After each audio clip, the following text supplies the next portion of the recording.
the jurors are present, everyone else may be seated. State when you're ready. You may call your next witness. Deputy Marca Bouchot.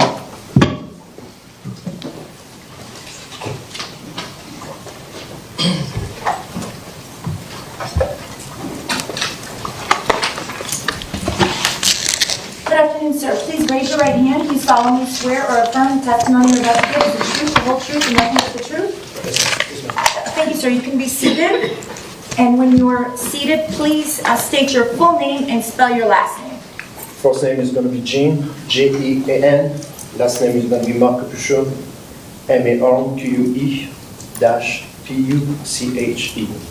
Okay, sir, would you please, the microphone, the stationary microphone, if you would speak into that so that we can hear you a little bit better. Thank you. Can you hear me now? No, not really. Okay, go ahead. Deputy, where do you work? I'm currently with the Borough Sheriff's Office, and I work for the Baker Act unit. And back in May 8th of 2022, where were you working? I was working for the ERT. I was working at Fort Delta, the main jail, and my assignment that day was to stay and watch Mr. Cruz. The defendant in this case? Correct. And as part of those duties on May 8th of 2022, did you have occasion to go into his cell? Correct. Around 10:30, I did a cell inspection. At this time, I asked Mr. Cruz to step outside his room. I conducted a cell inspection to make sure he doesn't have any contraband. And when I entered the room, he had a commissary bag, which is a commissary bag is where they put all his clothes, all the things that he can order. Is a clear bag. And on top of the bag, he was a drawing, a red drawing. So I called Mr. Cruz back in the room because they're not supposed to have any kind of red pen, anything like this. So the red drawing caught my attention. So I asked him how he did the drawing. And he told me that he used some kind of candy, I think called Atomic something. It's a red candy that you can put in the water. And with this, he did the drawing. So because of the drawing, I noticed the drawing. I went back. I kept searching. I went inside his bag. And inside his bag, I find some letter that he wrote. And okay, so a cell inspection, is that a normal part of your duties to maintain the safety of the jail? Correct. Okay. Correct. And I'm going to show you some items. Did you recover a number of papers from his that bag? Correct. I recall like 30 pages. Okay. I'm going to show you, I believe it's 10 pages. 10 pages. Showing you State's Exhibit 26L for identification, and ask you if you recognize those pages.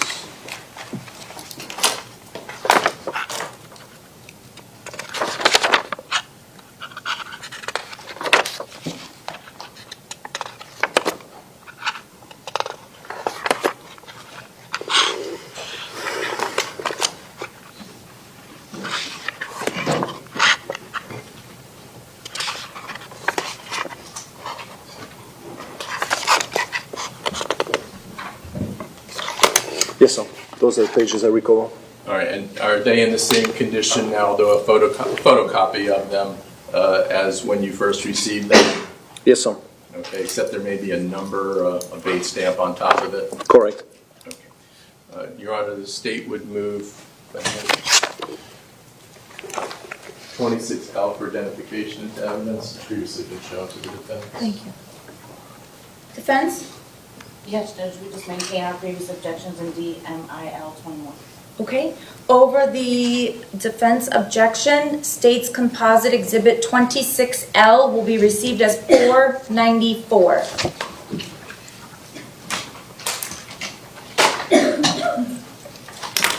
Just so the record is clear, do you see the person whose cell that was in the courtroom? Mr. Cruz? Yes. Can you just point out to him? He's wearing a blue shirt. Madam Court Reporter, may the record please reflect that the witness has identified the defendant. Did you go to the, is there a toilet in his cell? Correct, yes. It's gonna be across his bed.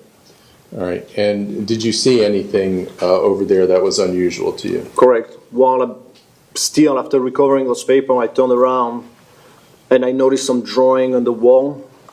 It looked like, I noticed some drawing on the wall. It looked like blood.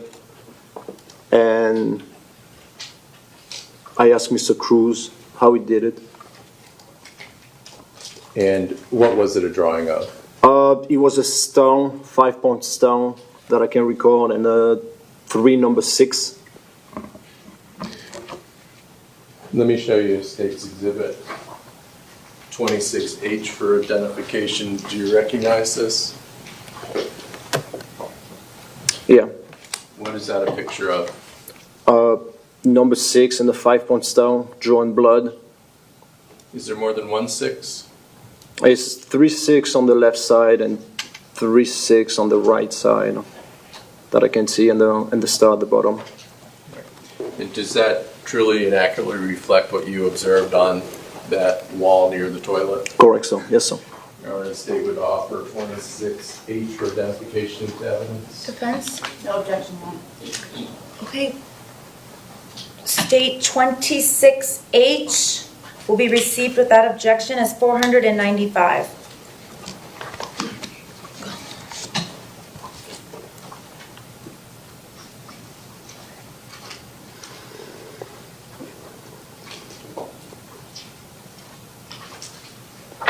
Okay. Now showing you and the jury 495 in evidence.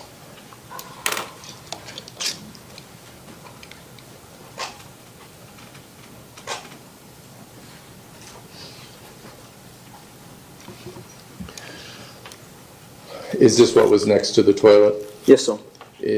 Had you ever seen anything like that in his cell like this before? Not that I can recall.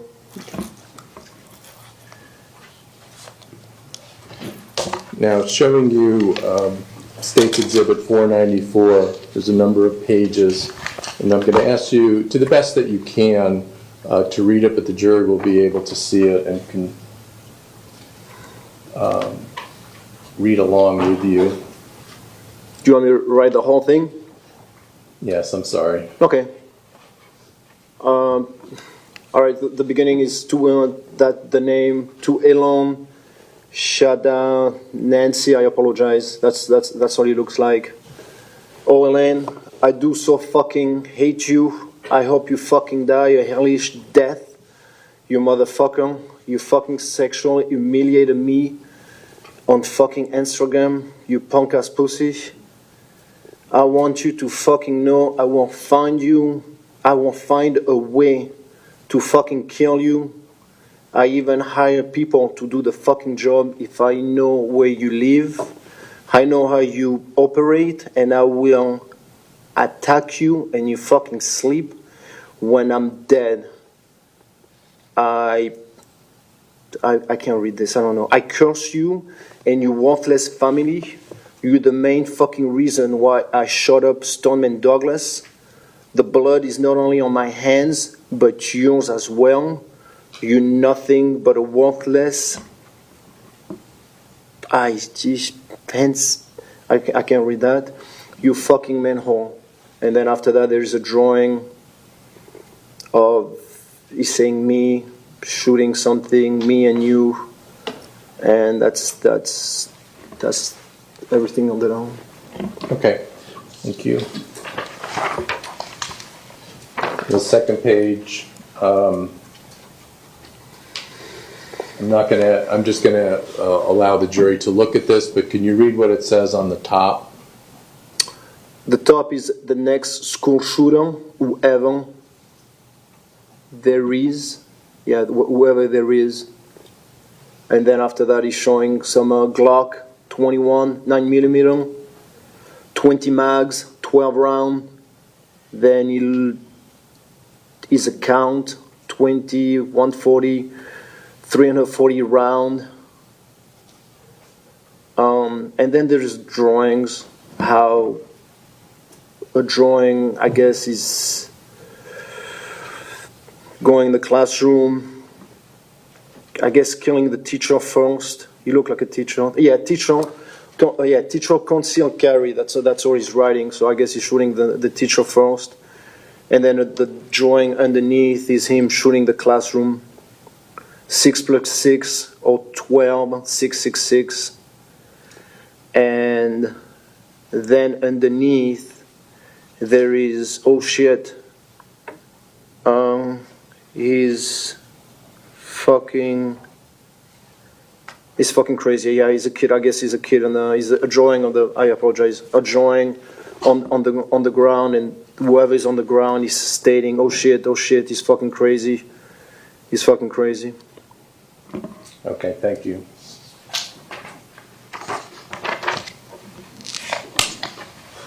And now the third page.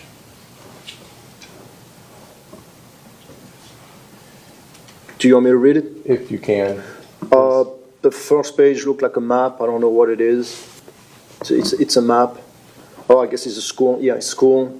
So the first page is. Can you take it down for me, please? Down. Yeah, down. There we go. It's a fucking long rifle, dumbass. Or shooting rifle, sporting rifle. Then after that, I guess is Peterson. He say, "Oh fuck," and is a school with a bike ride, where I guess you can put the bike. He's showing the road, and then after that he's showing it's just a code red. Let me see on top. Can you put it down on me? Sorry. Yeah, thanks. Just being a code red. Report of a school mass shooter. Machine gun, and then there's an helicopter on the side. Can you put it down for me, please? Yes. Thank you. And then is a 666 at the bottom left, and I guess is another, like the other picture you show me. He looked like somebody's on the ground saying the same thing. Help! Help! He's crazy. He's fucking crazy. Okay, thank you.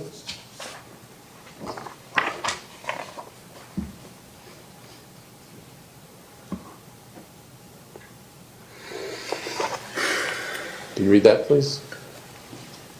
Yeah. I'm a ghost. I'm a horrible ghost. A ghost of death. I have done things and seen things that you can possibly imagine. I wish to destroy your lives because I have been outcast to your fucking society. And I wish for my brothers and sisters of blood and death to kill your children. I ask for mass murder and terrorists to destroy this fucking country and spray evil and destruction throughout this reckoning world.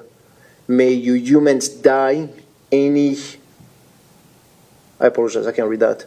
May ecosystem be destroyed and poisoned. I say this to you because Lucifer is my only God. And this is 666 with the 5-point star again, and Hail Lucifer.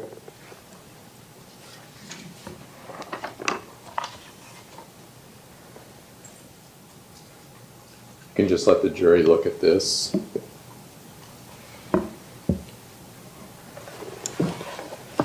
What's the next page for the record?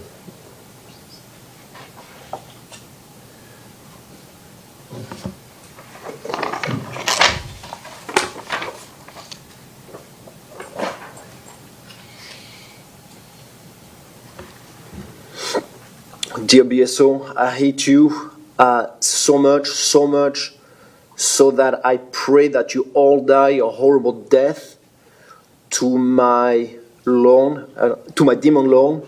I hope you all know I fucking hate you all. And he's the 5-point star with the 666, 11, 11, 11. Are all the employees of the jail BSO? Yes, sir. Next page. I hate everyone, everything, and anyone I knew wanted to be alive. I hope never to, I hope, never wake up. My life is painful, always, always will. I just want to sleep and never wake up. I do not want to be bothered by anyone or anything. I could wait to die. Blood, blood. I only want to see blood still throughout the state. I do not believe in, I think it's bad, other than the devil. I just hope there's another mass shooting. Yeah, that's what he said. I just hope there is another mass shooting. I think you can do it. Just be smart, lay low, and plan accordingly. Think of the and you will things of the and you will be all right. Just remember, life is not better unless you kill everyone. And then to kill yourself, because life will be tough to you if you don't. They will humiliate you and torment you until you break. 666, I apologize. You know, his handwriting is a little. I apologize. I appreciate your efforts, and the jury can see it and decide for themselves.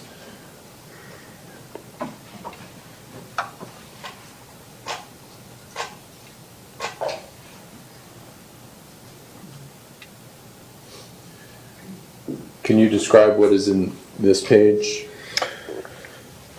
This page looked to me like it's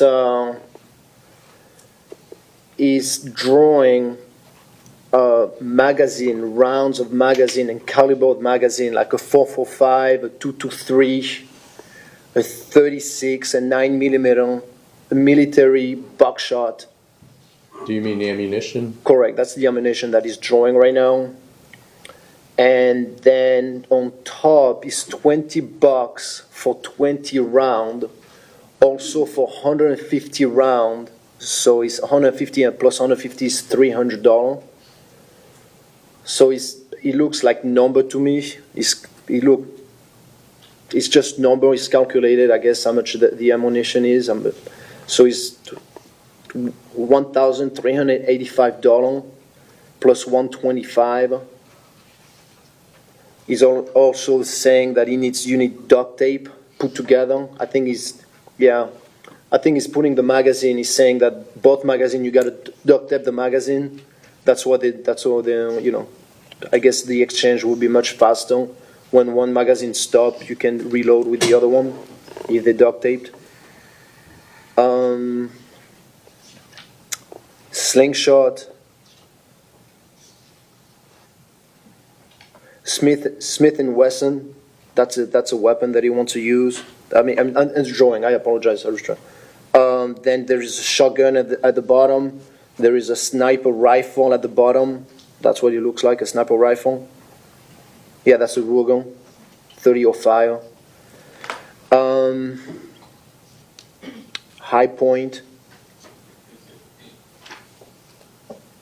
Is that a kind of gun? Excuse me? Is high point a kind of weapon? If you know? No, high point is not a kind of weapon that I know. Okay. I have. But it's definitely a revolver. It's definitely a handgun. And then after that, at the bottom, he's saying a Roman version. I guess it's an AK-47. Yeah, that's definitely an AK-47 at the bottom right that he drew. An AK-47? Correct. Okay. That will be a shotgun, top left. That will be a Ruger, 30-06. That's a sniper rifle. And yeah, that's all I see right there. Okay, thank you.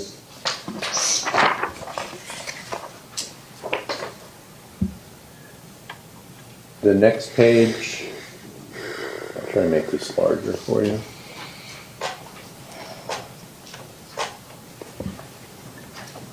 0, 0, plus, plus, plus, lived 0. I like every one time because it's so much fucking fun. Is that wasting everyone's Yeah, time? thank you so much. I like wasting everyone because it's so much fun. Because it's so much fucking fun. I laugh because I like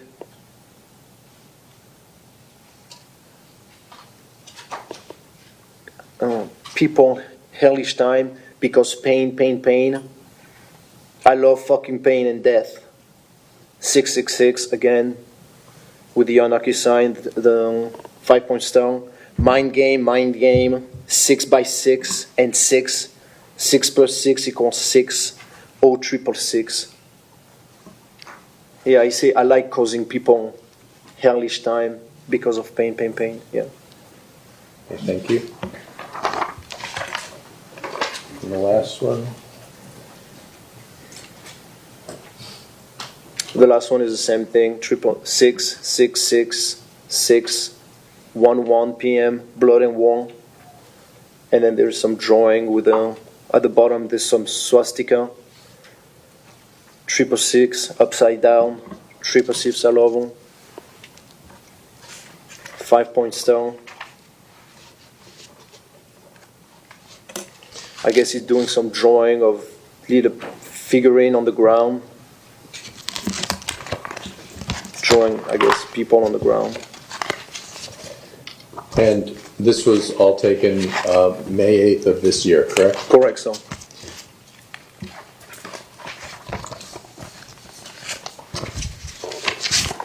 All right, thank you very much. No Thank further you. questions. Cross-examination?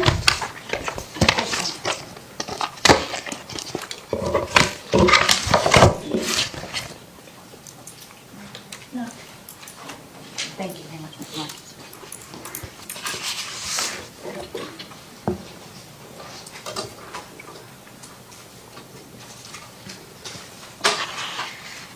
Your Honor, may I inquire? You may. Good afternoon, Deputy. Good afternoon. Nicholas has always been respectful to you, correct? Yes, ma'am. And Nicholas did not receive a disciplinary report for these letters, correct? No, ma'am. Or for the drawings, right? No, ma'am. No, that I know of. Okay. I know he was put on suicide watch. I put him on suicide watch. Like, I called the doctor and I removed everything from the cell, and then he was placed in suicide watch. But no disciplinary reports, correct? No, that I know of. Okay. Nicholas used his own hemorrhoid blood for the drawings on the wall, correct? Yes, that's what he stated to me. When I asked him, that's what he stated. Yes. Okay. Judge, if I may approach the witness? Sure. Just ask you to see this and let us know if you recognize it. Yes. Okay. Is an accurate depiction of part of the jail letters that were collected from Mr. Cruz's cell? Correct. Okay, thank you. Your Honor, at this time, I would like to enter what's been marked as defense 6-0 into evidence. May I approach? Sure. State, do you have any objection? No, Your Honor.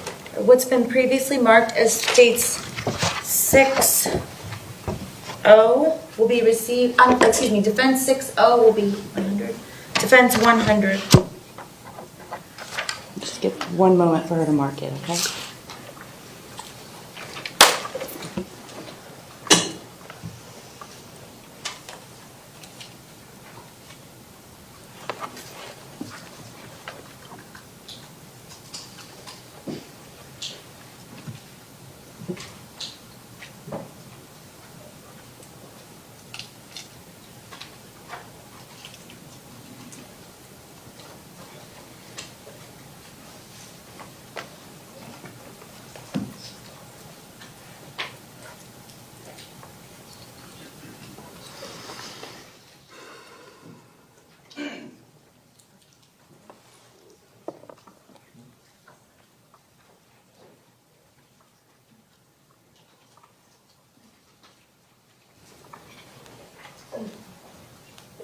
Your Honor, may I publish? You may.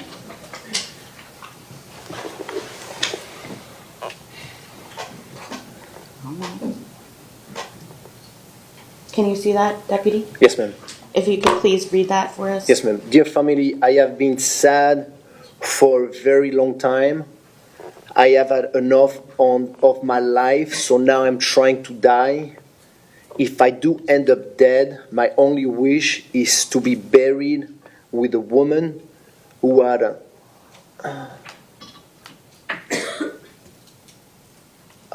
shitty, yes, yeah, if you can help me, with a woman who had a shitty life like me. I have been taking painkillers, hoping to have a heart attack. So if I do have one, it's because of painkiller and extreme, I can't read that, an attempt to die. It's a hell of a way. Okay, it's a hell of a way, okay, to go. But I like to die a slow and painful death. But in all, I just want you to know I do love you all. And please forgive me for what I've done. I just never will be happy. PSS, please bury me with a woman, please. Can you put it up? Because I think there's a few more things. Thank you so much. 20 by 2. I guess he said 40 pops. I don't know what he means. And 10, I don't know what he writes right there. I will call, I will do some per 2 weeks. I don't know what he writes at the bottom. I can't read it now. Thank you, Deputy. Thank you. Moment to confer. Sure.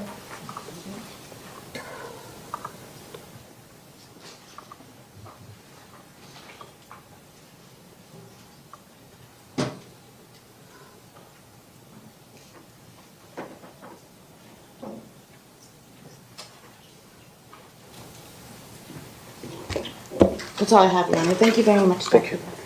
State, do you have anything else for this witness? No, Your Honor. Okay, thank you, sir. You're Thank you so much. excused.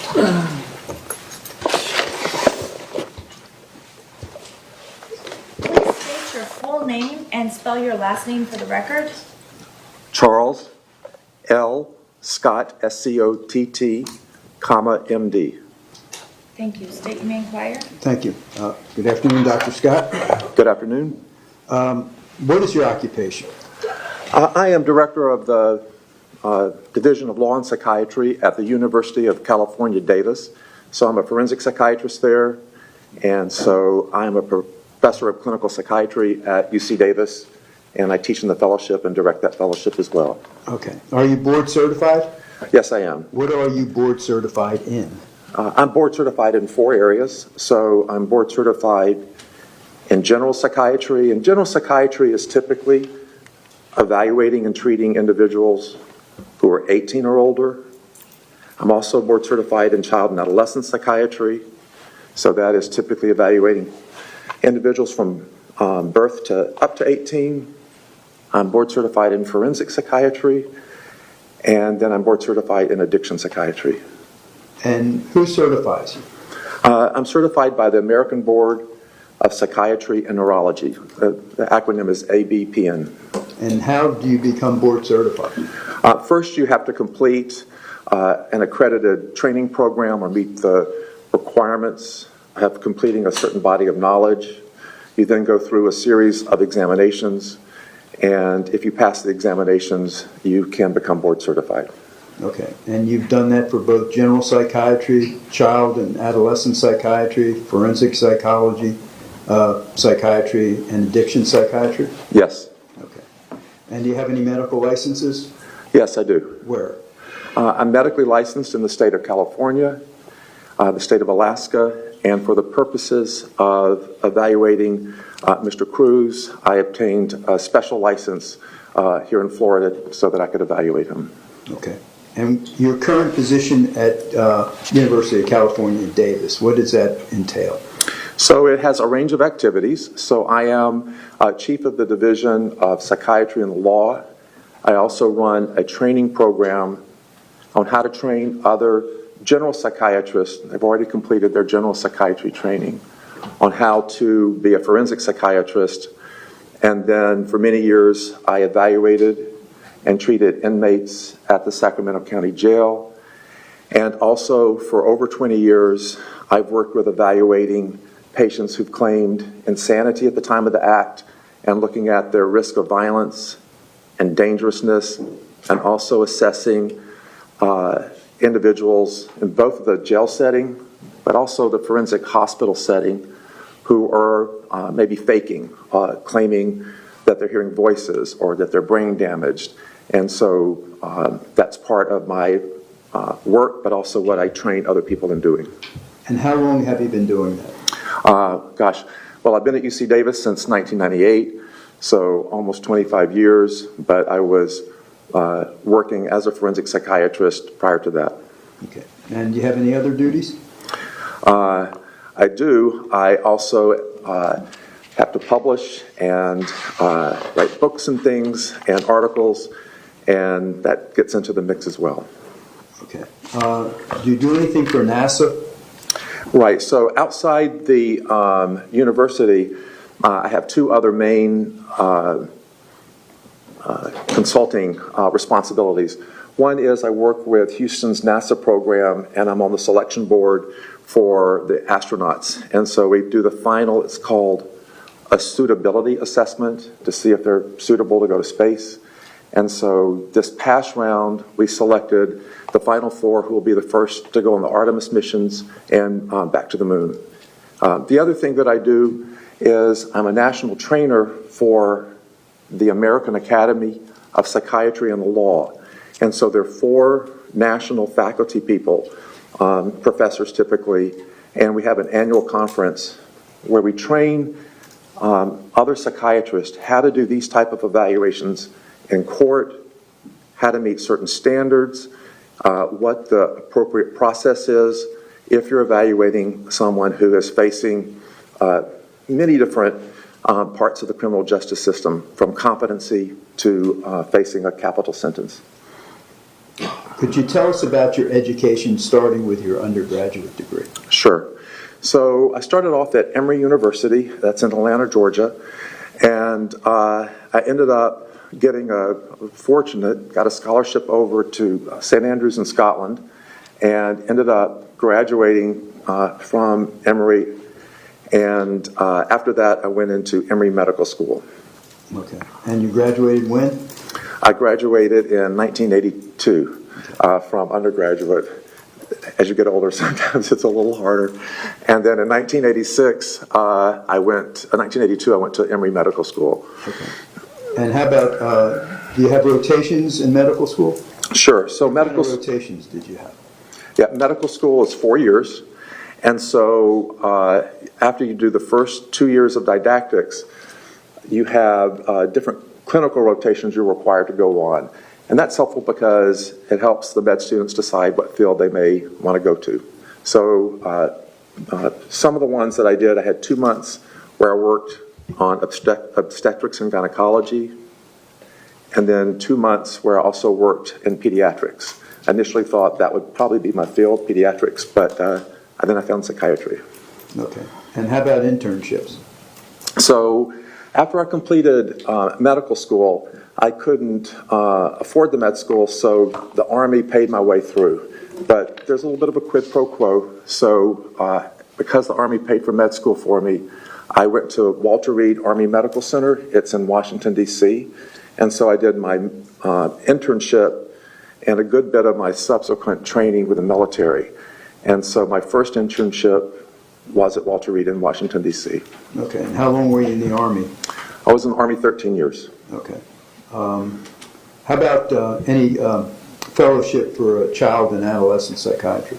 Yes. So when I did the internship, I again rotated and had more exposure to both OBGYN and to pediatrics. So I had more responsibility because now I'm an intern. So I could assist or deliver with the deliveries on pediatrics. I worked in the neonatal intensive care units and on the healthy baby units, if you will. And because I had an interest in psychiatry, I knew after I completed my general psychiatry training, I would like to go on and do child psychiatry. So that's what happened. After I did my internship, I stayed at Walter Reed, and then I did 3 years of general psychiatry training there. Okay, and how about forensic psychiatry? Yes, so forensic followed my 2 years of child and adolescent. So I kind of went over to the West Coast, completed 2 years of child and adolescent psychiatry, had a lot of focus on evaluating youth with developmental disabilities, with autism, with potential fetal alcohol spectrum disorder in our disabilities clinic. And then after I finished that 2 years, that was kind of a combined program with UCSF, University of California, San Francisco. I completed my military obligation, so I went over to Germany where I was stationed and to El Paso, Texas, and I was really in charge there of screening, evaluating, and treating children and adolescents who were service members' kids. And during that time frame, I came into contact with a lot of legal cases. Sometimes service members get in trouble. And so I was evaluating cases that had a legal component, and that made me interested in forensic psychiatry. And so I ultimately went and did my forensic psychiatry training, which is another year at Case Western Reserve University in Cleveland. Okay. During your career, you mentioned publications. Have you published? Yes, I have. What are some of the subjects that you published that were peer-reviewed? Right, so for peer-reviewed articles, and I think I have around 68 or 69 articles in general, but some of the peer-reviewed articles deal specifically with the evaluation of malingering, which I'll explain maybe later, but it's kind of the faking or exaggeration of symptoms for secondary gain, meaning for a reason. You're trying to fool somebody to get something you want. So I have published articles related to that. Other articles I've published are really looking at different types of aggression. And so we've done some research at the hospital where I worked at. So we're studying what's the difference between someone who might have impulsive aggression, where they act kind of very quickly without thinking, as compared to more planned, predatory aggression. And so those are two major categories that we've studied and looked at and I've published on.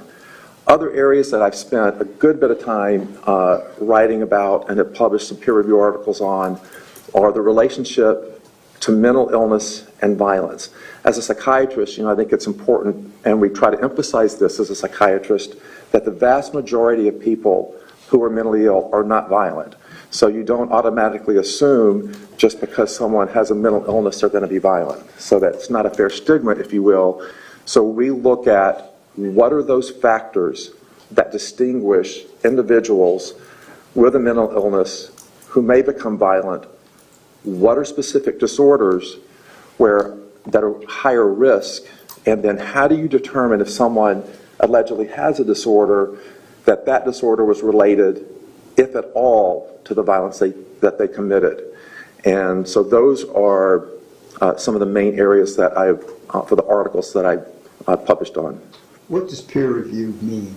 So peer review means that you submit a writing to a journal, and then if it's a traditional peer review process, the journal will have a board of other folks that are usually in the academic field.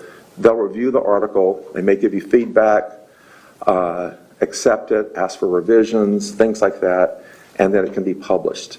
And there are other forms of peer review where you may be asked to write an article or a book chapter.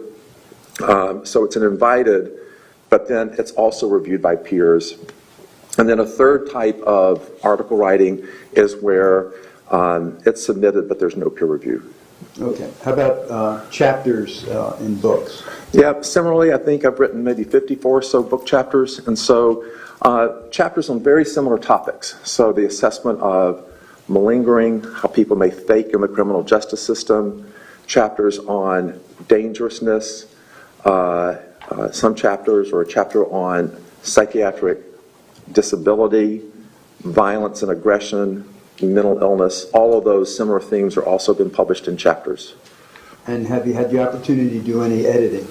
Yes, I've edited 7 books, and so those usually most of the books are on what we call correctional psychiatry. So these are individuals who do become involved in the criminal justice system and kind of following their care path, assessment, and outcomes through the criminal justice system.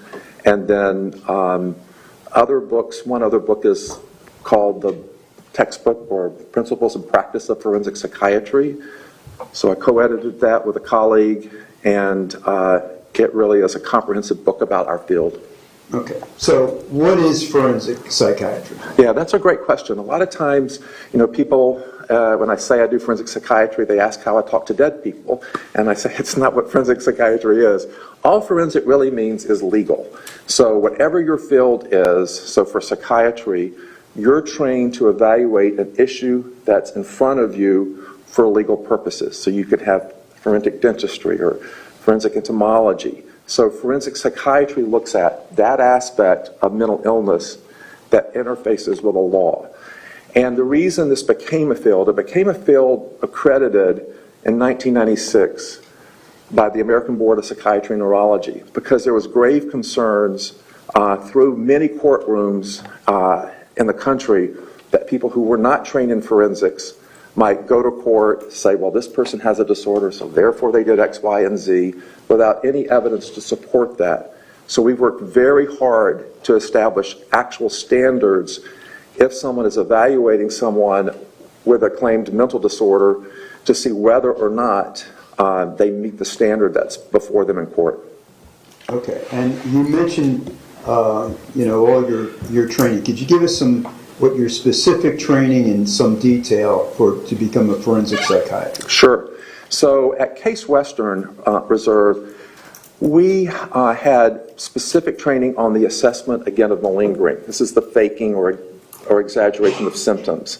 And so that might be looking at, does the person have inconsistencies in their report over time?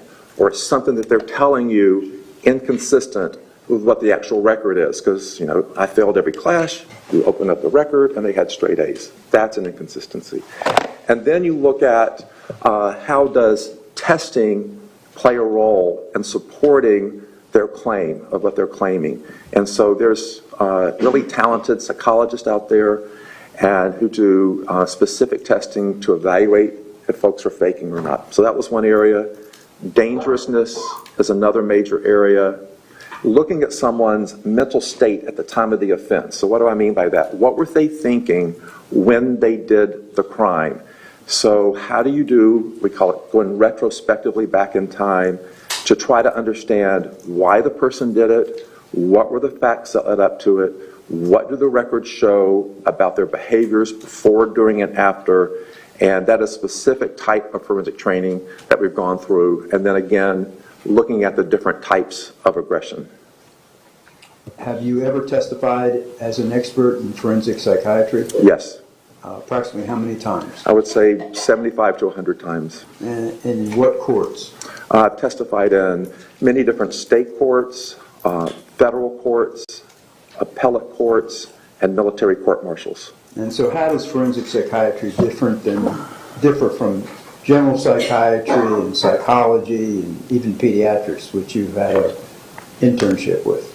Yeah, so it's significantly different because people who aren't forensically trained may, for example, never look at a police report or a witness statement or videos of the crime, and yet they'll reach an opinion about someone's culpability or responsibility without any evidence to support that opinion. And so that's a huge different aspect. The other thing that's very important for forensic psychiatry is that you got to look at collateral records.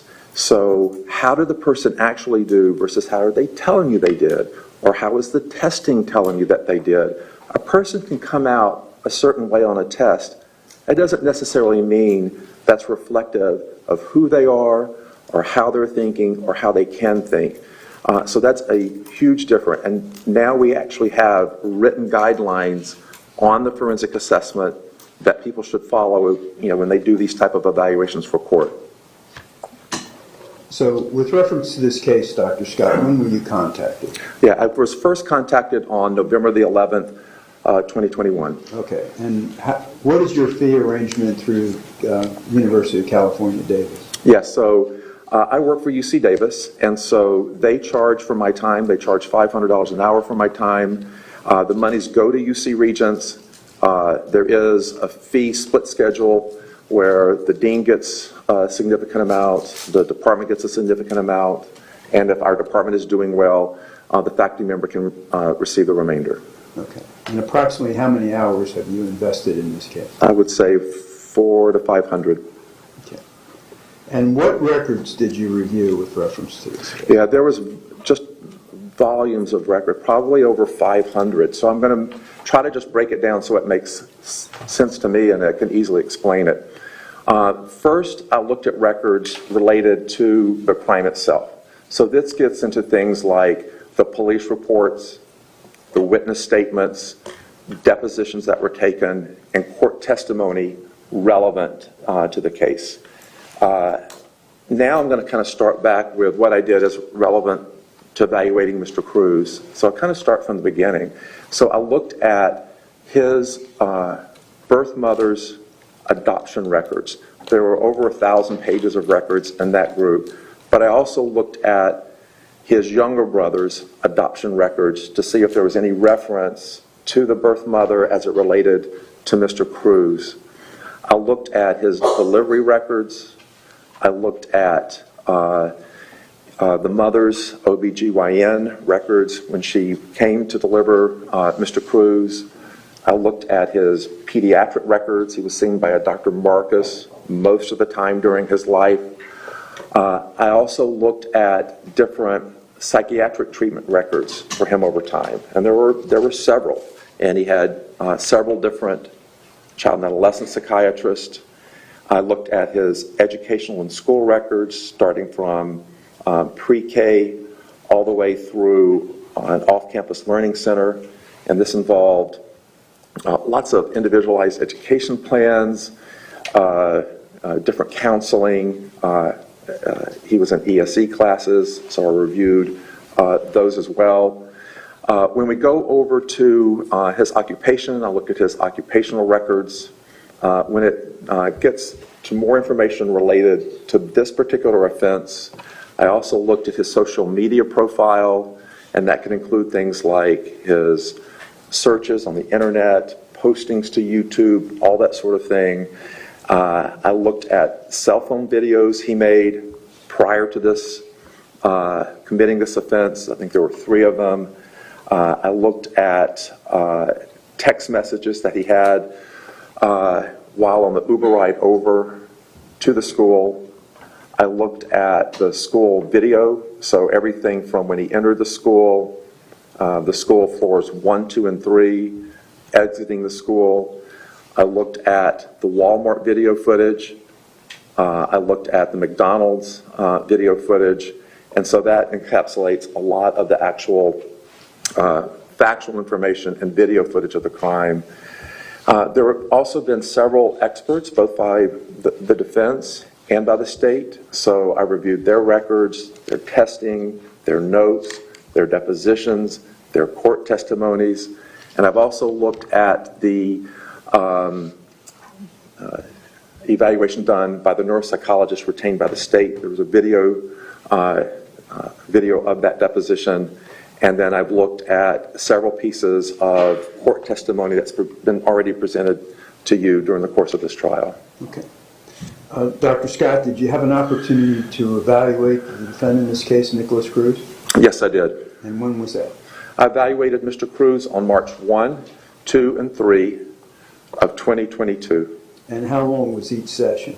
Each session ranged between like 7, maybe 7.5, up to 8 hours would have been the longest, but they were all days were full days, and it was conducted here at the Broward County Jail. Okay, and did you have breaks in those sessions? Sure, we had a few breaks. You know, Mr. Cruz was told from the get-go that if he ever needed a break, his attorney was also present during the entirety of the evaluation. If the attorney needed a break, I sure wanted them to ask me and we could take a break. And then we took a lunch break. Usually it was about an hour. And it was a little cold in the room. And so I know that Mr. Cruz reported that he felt a little chilly and cold. So although he was handcuffed, we made sure, the officers made sure he was warm and put a sweater over him to make sure he was comfortable. Okay. Was the entirety of your evaluation of the defendant audio taped and videotaped? Yes, even if there was a break, I asked that the recording continue so everyone would know. If I was in the room alone with Mr. Cruz, you could just watch and see. I tended to just sort of be quiet and put my head down and wait for the attorney to get back, but everything was recorded. And how did you conduct your evaluation? So, first I started off before interviewing Mr. Cruz. It was important because I was likely only going to have one opportunity to interview him, to review the records that were available prior to interviewing him. So that would be step one. If you're going to ask somebody about a crime, you should know some aspects about the crime when you do the evaluation.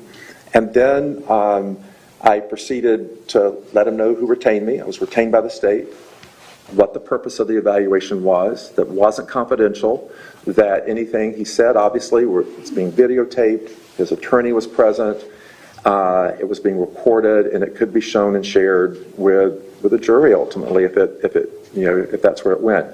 And then I proceeded to do a very structured interview asking him about a lot of different areas of his life and a detailed assessment of his memory of what happened on February the 14th, 2018. Okay. And what diagnostic scheme did you use? I used a manual, and I brought it with me. It's called the Diagnostic and Statistical Manual, 5th edition. There's now been a text revision, but the criteria are basically the same. And that's the diagnostic manual I used. Okay. There's been a lot of conversation about the DSM, Diagnostic and Statistical Manual. What exactly is it in the field of psychology and psychiatry? Okay, well, it looks like this. You may have seen it. It's a different color than the one before. But it's the classification manual of how we make diagnoses and how we establish criteria. So let's say if you went to one psychiatrist or psychologist and you told them your symptoms, you sure hope that if you went to a second psychiatrist or psychologist, you sure hope they'd come up with a similar diagnosis. And so the manual is to help us and help all of us have what we call kind of a reliable diagnosis. So we have established criteria that have been established usually by research, by literature, and practice. So if there's a disorder in the DSM, it would list what the criteria might be, right? Yes. Okay. And over the years, has the DSM been edited and, I don't want to say altered, but changes made, new additions? Yes, so medicine evolves, and so psychiatry is a branch of medicine, so it evolves as well. So new information, updated information can be included, and sometimes the diagnostic criteria might change. Okay. Have you ever had the opportunity to edit any book with reference to DSM-TR? Yeah, this was an interesting project I got to do. So when the DSM-5 came out, there were some changes from the prior manual. And one, Oxford, I think it was, publisher, asked if I could unpack for the psychiatrists in America what were going to be the legal implications of changes of any of the diagnoses from a forensic standpoint. So I edited a book called DSM-5 and the Law, Changes and Challenges. And so it just went through any changes and how that might impact evaluation and rendering a forensic opinion. Okay, DSM-5 came out, 2013, is that correct? May of 2013, yes. And TR is when? TR was this past year. Okay. So what diagnostic conclusions did you reach in this case? Yeah, so I had 3 major diagnostic conclusions relevant to Mr. Cruz. The first one is he meets the criteria for a diagnosis called antisocial personality disorder, and we'll get more into that, what I mean by that. The second one is borderline personality disorder, and the third is malingering. And as we've talked about, malingering is gross exaggeration, or just completely making up symptoms for a secondary gain, meaning something for a particular reason, right? So you're faking your symptoms to get something. Okay. So with antisocial personality disorder, that's in the DSM-5 PR? Yes. Okay. So how did you reach a conclusion that the defendant had an antisocial personality disorder? Right. So I carefully applied the criteria for the DSM-5 for antisocial personality disorder, and they give a definition of it, and then they have 7 specific criteria, and then you only have to meet, it's 3 or more. So you don't have to meet all 7, but you should meet at least 3. So what is antisocial personality disorder? That's a good question. Well, the first thing, I have to put my glasses on now. The first thing with antisocial personality disorder, you hear personality disorder, it's in this big book. How does that correlate with all the other disorders? And so at the beginning of this chapter, it starts off with a definition of personality disorder that distinguishes it from things like schizophrenia or severe depression, that type of thing. And the definition, just to kind of ground us a little bit, it's an enduring pattern of inner experience and behavior that deviates markedly from the norms and expectations of the individual's culture. It's pervasive and inflexible, has an onset in adolescence or early adulthood, is stable over time, and leads to distress or impairment. And then that's the general definition, and then antisocial personality disorder has its own very specific definition. And what is that? Okay, so one of the first overarching things you have to have antisocial personality disorder is a pervasive pattern of disregard for and violation of the rights of others. And you have to have it occurring since age 15. And then you have to have 3 or more. And there are 7 criteria, so I'll kind of march through the 7.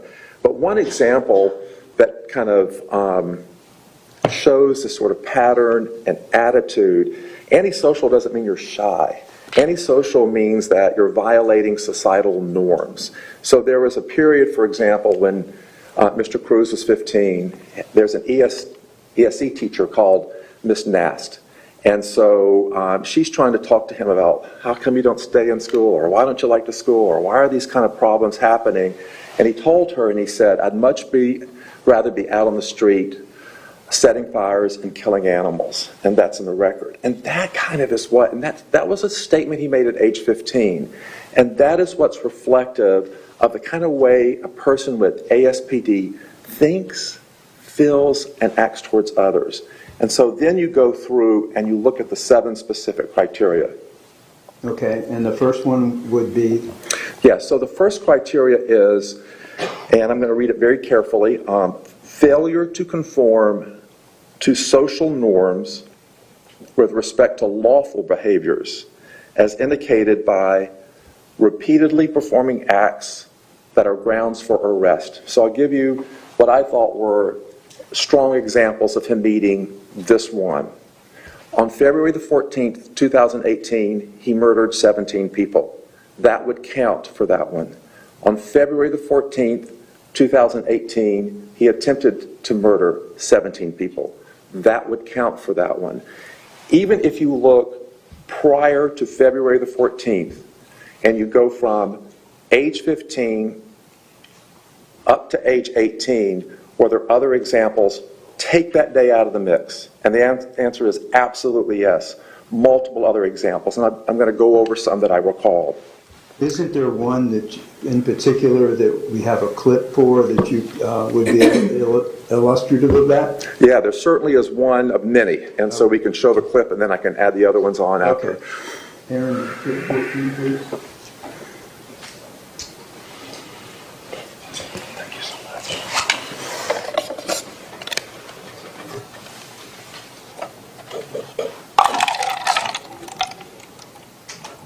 Have you ever broken into anybody's home? Or Soccer did. what's that? Is that good? Yeah, how about you? Or a car even? Yeah, I broke into cars. Steal change, junk change, find if it had any weapons or anything there. Okay. And were you less than 15 when you broke into the cars? A little bit older, 16. Okay. All right, so a couple of things. Breaking into a car looking for weapons or chump change would be grounds for an arrest. That's unlawful behavior. So that would count. But he had several other ones in addition to that video clip that you saw.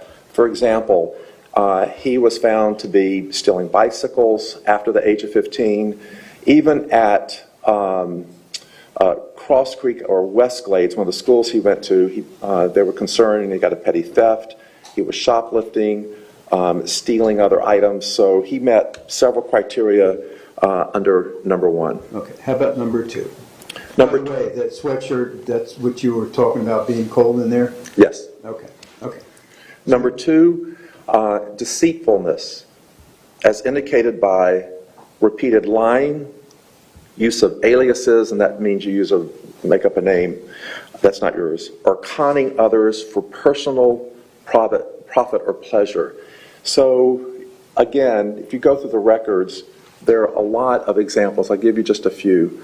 So around December the 5th, 2013, Jennifer Klein, who was a psychologist that worked at one of the schools he was at, did a psychological evaluation of him.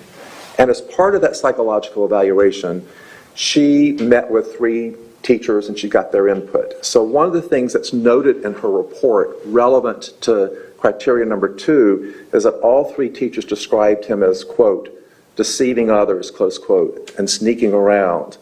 He was also noted, and these were additional records I didn't mention in my earlier testimony, but he was seen by Henderson Behavioral Health. A lot of outside health agencies came in to work with them.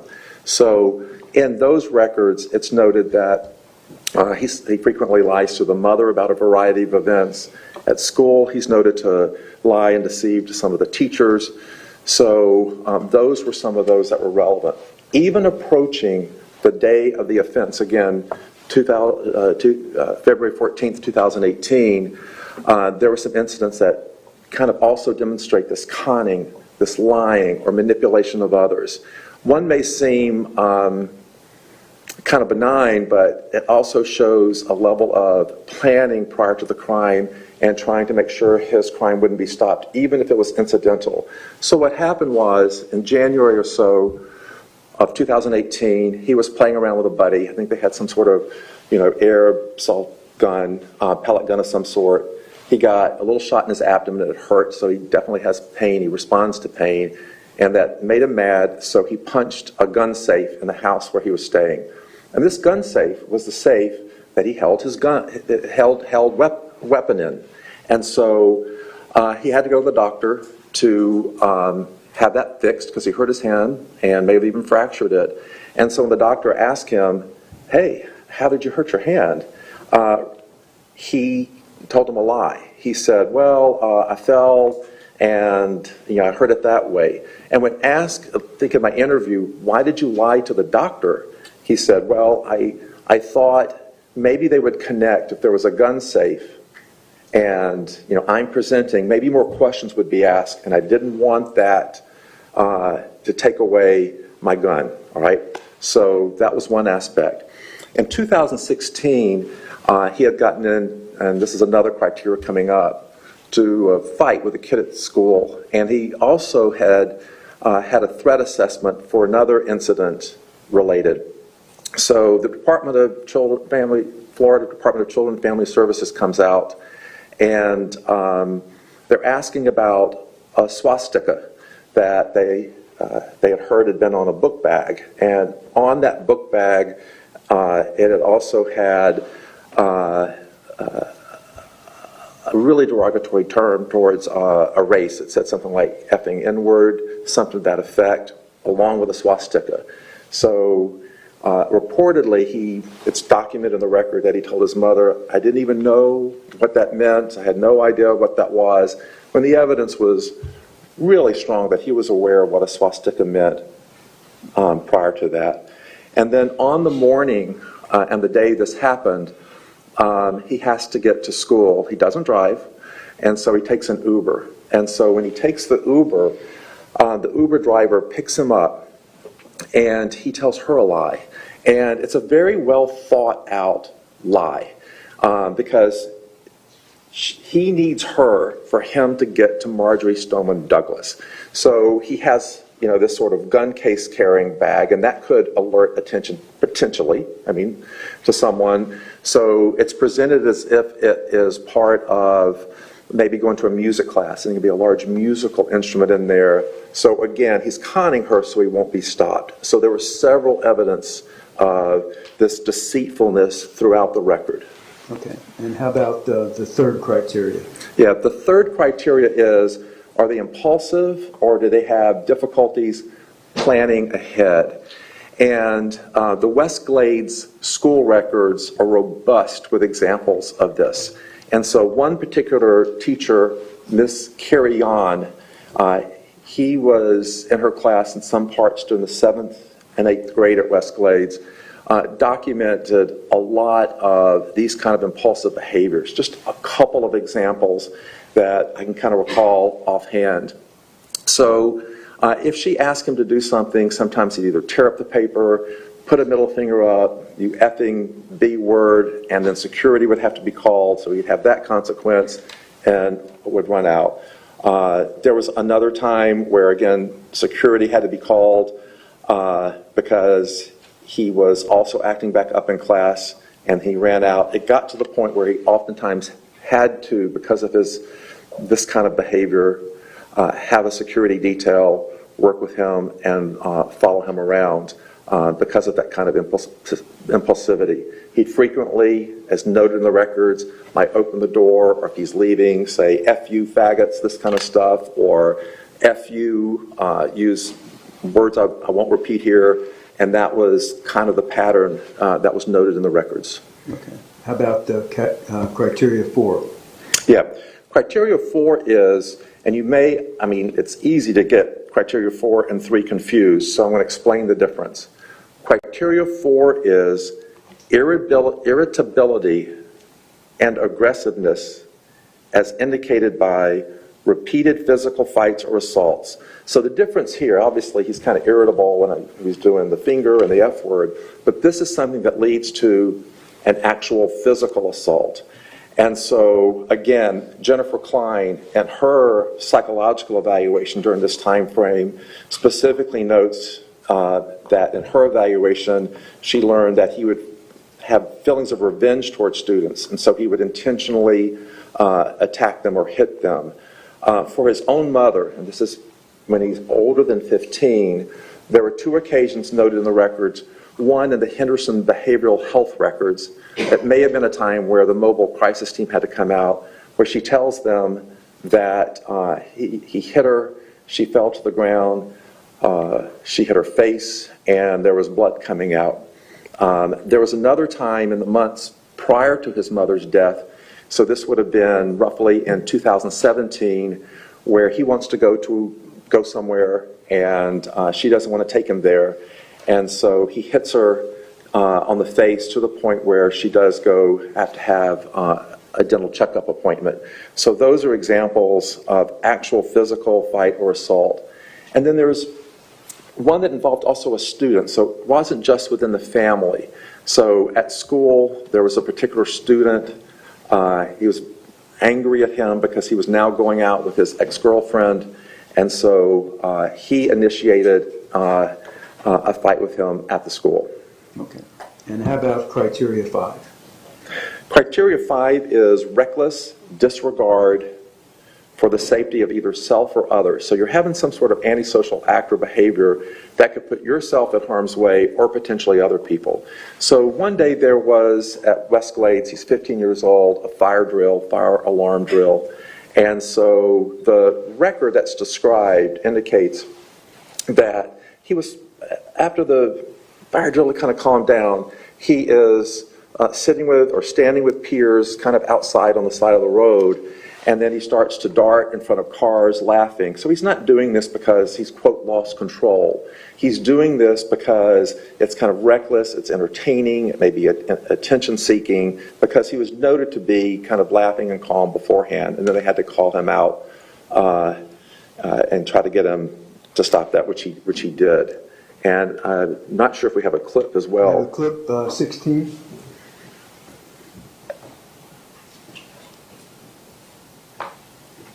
Shoot stuff in the backyard. In front That's yard. that's what you did. Was that related to Yeah, how so?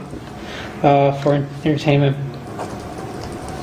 Right, but help me understand that this is. It's against the law. And that was the thrill of knowing I was against the law. What was the thrill of doing it? No. Just shooting a gun in the backyard is against the law. What is it? Yeah. And what was thrilling about that? No one would know. No one could know. Okay. Right, and so a little hard to hear, but what this part is telling is that he's shooting a gun in the backyard. If you're shooting a gun in the backyard, there could potentially be a risk. He knows it's against the law to sell for others, but it's thrilling to him. And one aspect of antisocial personality disorder that's hard for a lot of folks that haven't been around this or don't know this is doing this can be exciting, thrilling, and you feel this thrill of maybe even getting attention for it. So, he said it was thrilling because he knew he was violating the law. Okay, and criteria number 6?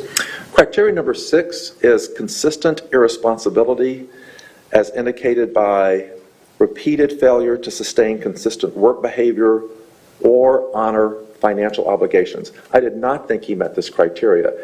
In contrast, he was able, starting roughly in December of 2016, he got a job at Dollar Tree, and a review of his Dollar Tree records indicate that he would typically call in if he thought he was going to be late.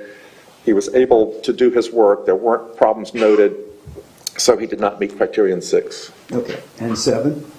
7 is a lack of remorse, as indicated by being indifferent to or rationalizing having hurt, mistreated, or stolen from another. And so I'm going to give some examples prior to the offense. And so some of the examples prior to the offense of a lack of remorse, there was one time, and it's in a posting that he did either on one of the social media or YouTube, he had hit his mother, and he uses a very derogatory phrase, I think we may come up to it later, about how he had hit this woman or just hit her.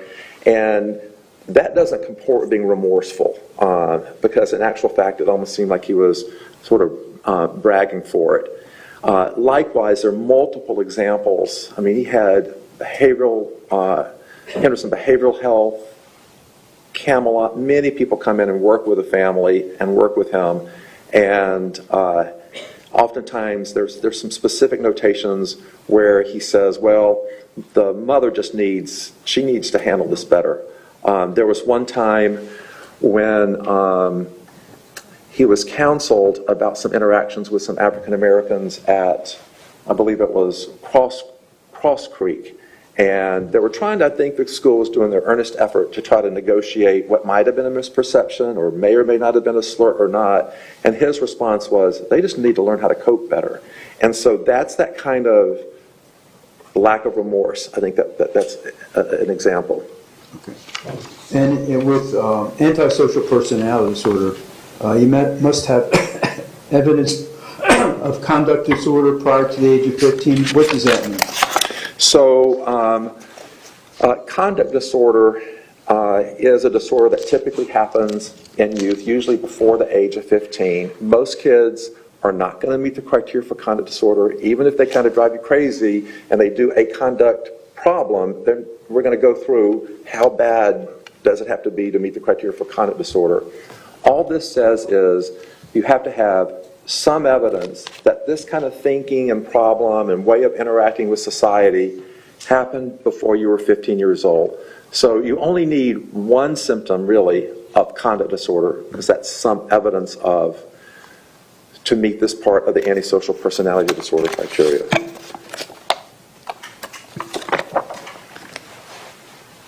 And did he meet that? Yes, he met conduct disorder. And so what I'd like to do now is go through the definition of conduct disorder, go through the criteria, and if you were going along with me and kind of counting up how many criteria did he meet for antisocial personality disorder, you should probably have come up with like 6 out of the 7, right? And you only need 3. So even if several are knocked off for whatever reason, he met it. Now we go to conduct disorder. Here's the definition. I'm going to tell you how many you have to meet, and then you can add up and see if he meets them. Remember, for antisocial personality disorder, you only need 1 criteria. So here's the definition. It's a repetitive and persistent pattern of behavior in which the basic rights of others or major age-appropriate societal norms or rules are violated, as manifested by the presence of at least 3 of the following 15 criteria in the past 12 months from any of the categories below, and you have to have 1 of the criteria present in the past 6 months. So the first large category is called aggression to people and animals. So under that, there are 7 different examples of being aggressive to people or animals. One example is they often bully, threaten, or intimidate others. So remember, this is prior to the age of 15. So I have to go through the records and find, are there examples prior to 15? I want to give you a few examples. So at age 10, for example, he is in his elementary school class, and he threatened to kill the teacher and an aide, to stab them. The police had to be called. So that's clearly early on, prior to the age of 10. He also was noted to sort of bully. There was a notation in the elementary school records where he used the word effing B word to the teacher.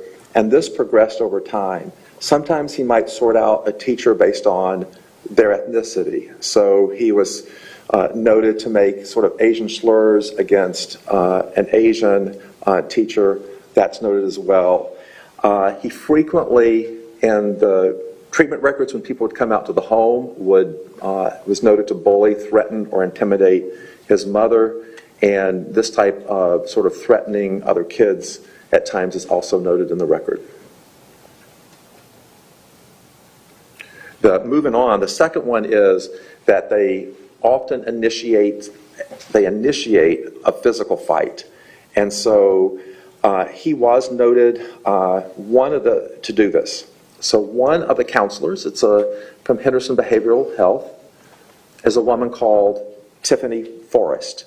And so Tiffany Forrest goes to try to work, both because she's working with a family and home, but she's also working with a school and working with a mom. So she goes to the school for a school meeting. And at that school meeting, and she documents this in her record, she notes that he oftentimes starts fights or initiates physical fights with other kids.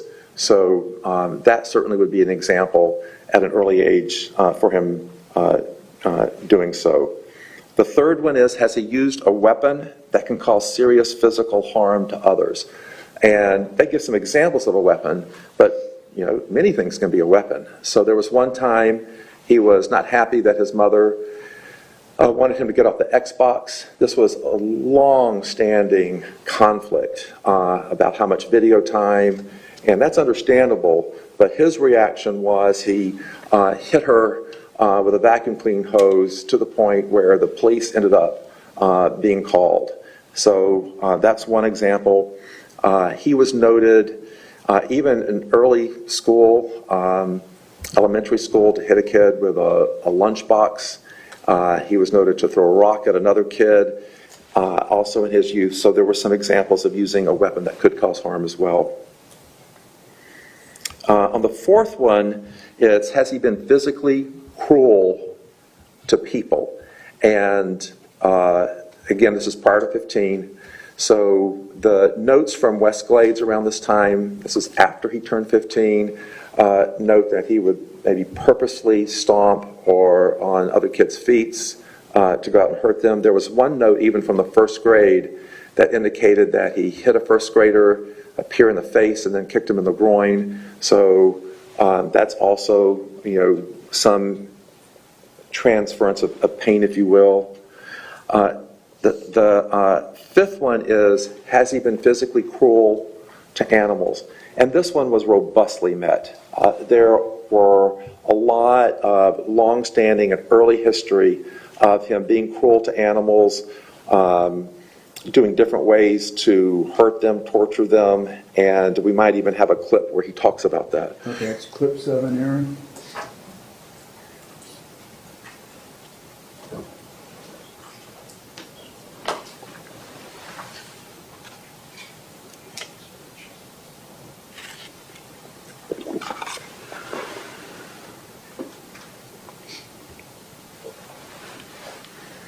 Now, you've told me some different examples of things you've done to animals, different animals.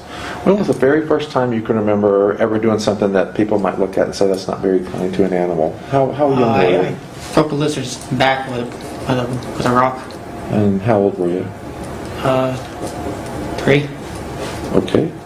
And how come you did? What do you remember about doing that?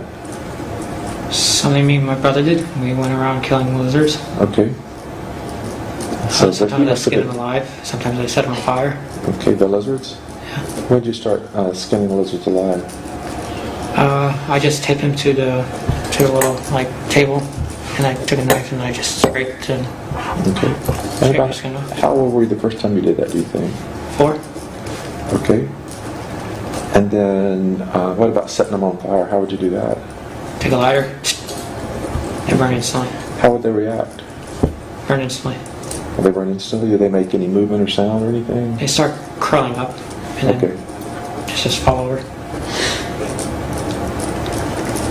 So that's at 3, 4. Okay. Tell me what happened next. What's the next progression of that?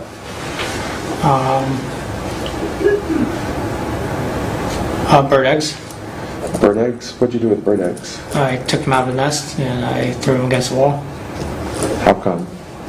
because I was bored. I wouldn't let me out of the house. Okay. What did you think was going to happen to the egg if you did that? Crack. Okay.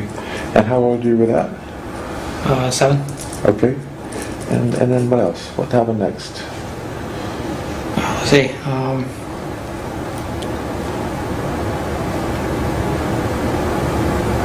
Let's see. I set spiders on fire. Okay. How old were you with that? Those banana spiders, those big ones. Are those really big? Yeah. Okay. I set them on fire with a flamethrower. With a what? With a spray can. That's right then. Okay, and so from that you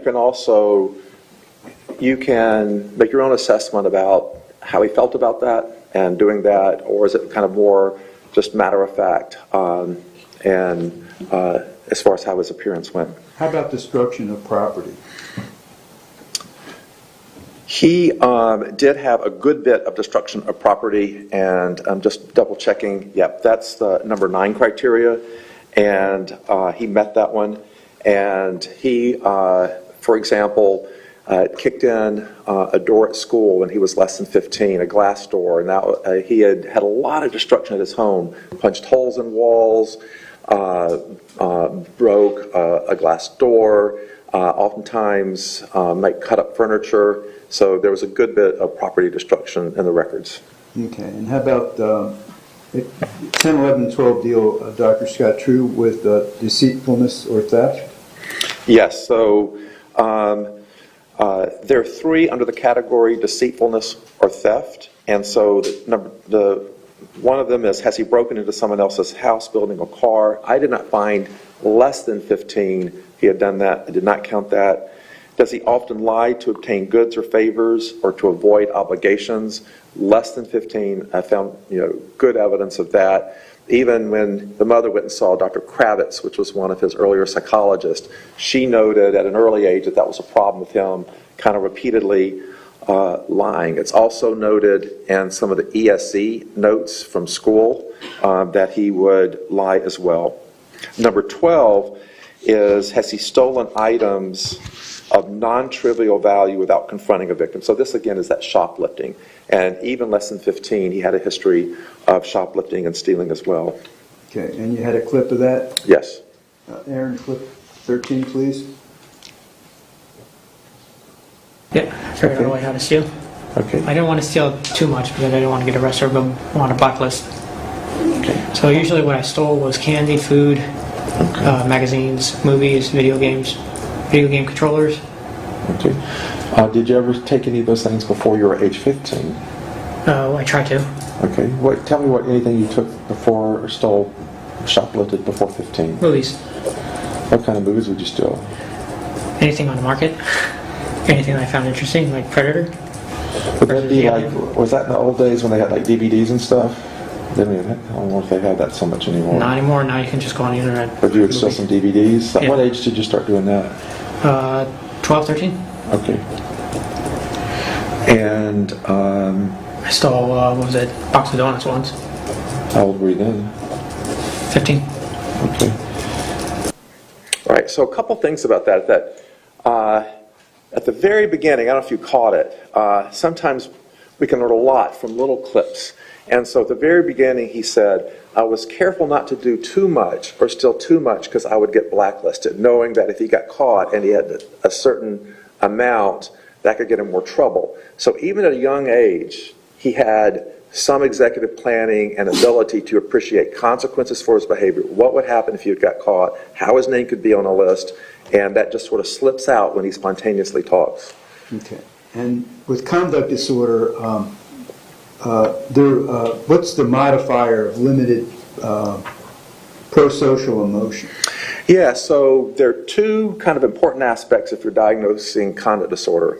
One is it early childhood onset, which is, do they have at least one symptom prior to the age of 10, and he did.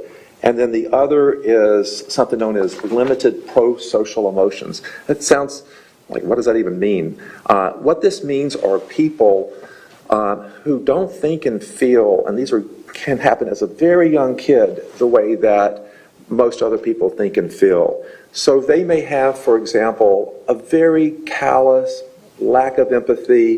Did that hurt the person? Did that hurt the animal? Who cares, right? So that's a callousness is a big feature. They typically aren't generally concerned about the performance. They may have sometimes where they were more motivated than others to do well. But one of the things, and I've worked with parents on this, and it's tough if you have a conduct disorder kid, is punishment doesn't work in the same way it does with other kids. They are immune to that. And even standard good therapies, they seem to be resistant with that. And then the third one I'm going to mention is something known as a shallow or deficient affect. What that means is just lack of emotion about how they react to things that most of us might cry about or might affect us. It's just a flatness, it's a shallowness, and that's part of what we call, they're just limited in how they interact socially with other people. Okay. And that was all that was the basis of your diagnosis of antisocial personality conduct disorder, correct? Yes. Okay. So how would you distinguish antisocial personality conduct disorder from other disorders that are listed in the DSM-5? Yeah, that's so important. It is in the DSM-5, antisocial personality disorder, but antisocial personality disorder, and I kind of read out the general criteria, this is a disorder of how people behave and interact with society. And it's not a disorder where you might have severe psychosis, where you lose touch with reality, where you're not responsible perhaps because maybe you are having a fixed false belief or a delusion, or maybe you're so depressed, or maybe you're fully manic. It separates out, and this is something that the person chooses to do versus they are unable not to do, and that's the difference. So it's a key difference here. Antisocial personality disorder is how they behave and interact with the world around them because that's what they want and that's what they choose. Okay, and your second diagnosis, Dr. Scott, was borderline personality disorder. Yes. What is that? Borderline personality disorder, I want to make this really clear distinction because I think a couple times I might not have explained it very well. It is not borderline intellectual functioning. It does not mean that you have borderline problems thinking at all. So just take that off the consideration. It again is how a person's personality interacts and relates with the world around them. And you have a series, again, of criteria you have to meet. You have to meet at least 5 of 9 criteria. I'm sorry. I'm sorry to...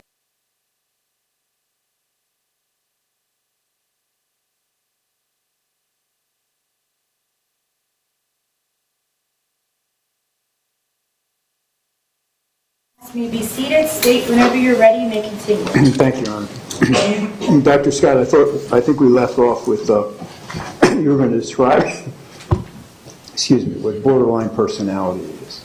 Right. So just to briefly reiterate, again, it's not that you have a borderline intellectual functioning. It is how you interact with the world. And there's some different characteristics of this disorder compared to antisocial personality disorder. So let me give you the overarching definition. It's a pervasive pattern of instability, of interpersonal relationships, self-image, and affects. That's kind of how you react to things. And marked impulsivity, beginning by early adulthood and present in a variety of contexts. And you have to have 5 or more of 9 different symptoms. So I'll read them out to you, and then I'll tell you why I think he met certain ones of those. Okay? The first one is frantic efforts to avoid real or imagined abandonment. And so when you look at some of the Henderson behavioral health records and other notes, if Nicholas he had a breakup with a girlfriend when he was about 16. And so this was leaving, the separation was very upsetting to him. And so it was sort of this abandonment issue that came up. And watching Dr. Denny's interview, who's a neuropsychologist that evaluated him, he did talk about that sometimes he might just stay by himself because he didn't like being rejected. So these folks can be really super rejection sensitive, but once they're in a relationship, they kind of will cling on to it kind of in a panicky kind of way, and they may have that kind of fear of the person abandoning them. I thought he meant that one. The second one is a pattern of unstable and intense interpersonal relationships characterized by alternating between extremes of idealization and devaluation. What does that mean? What that means is, at one point, I'm like, oh my God, I love you, you're the best thing. No one's like that, that's cool. But then something goes wrong, and then you flip 100% to you're terrible, you're evil, I can't stand you. Again, a girlfriend that he broke up with her, and although he would say he idealized her or loved her, or she was the love of his life initially, if you read some of the comments he's told other examiners about her, some of the phrases, I won't mention them, but that is that kind of devaluation, and it's all good or bad. You split the person, and you end up loving them. We're all human, we all have faults, but there's no forgiveness for that. It can flip to a bad devaluation of the person. The third is identity disturbance. This is a markedly and persistent, unstable self-image and sense of self. So how does the person kind of view how they look, how they appear? Do they have sort of, what's my identity? These kind of thoughts. And he did search out questions to try to answer that when you go through some of his internet searches. So he would search out kind of questioning, who am I, certain aspects of why do I feel this way. So that's noted in the records and in his internet searches. as well. And he does have body conscious issues and images about his sense of self and how he might be perceived by others. So I thought he met that criteria. Impulsivity in at least two areas that are potentially self-damaging. And you can have a range of different criteria if you say, well, they're impulsive and it can hurt them. So drugs and alcohol would be an example under this category. So he did have use of marijuana and Xanax, at times alcohol, and he described to me in my interview that worsened certain of his symptoms and how he felt. So that would be an example. I've already given the example of when he was kind of very impulsive, hit the safe, broke his hand. That's an impulsive behavior that's self-damaging, and there can be some other examples for him as well. Number 5, recurrent suicidal behavior, gestures, or threats, or some type of self-mutilating behavior. Now here, this is an interesting one in this category because a person can maybe superficially scratch themselves either on their arm, their leg is common, thigh is common, and it's not really for the intent to die.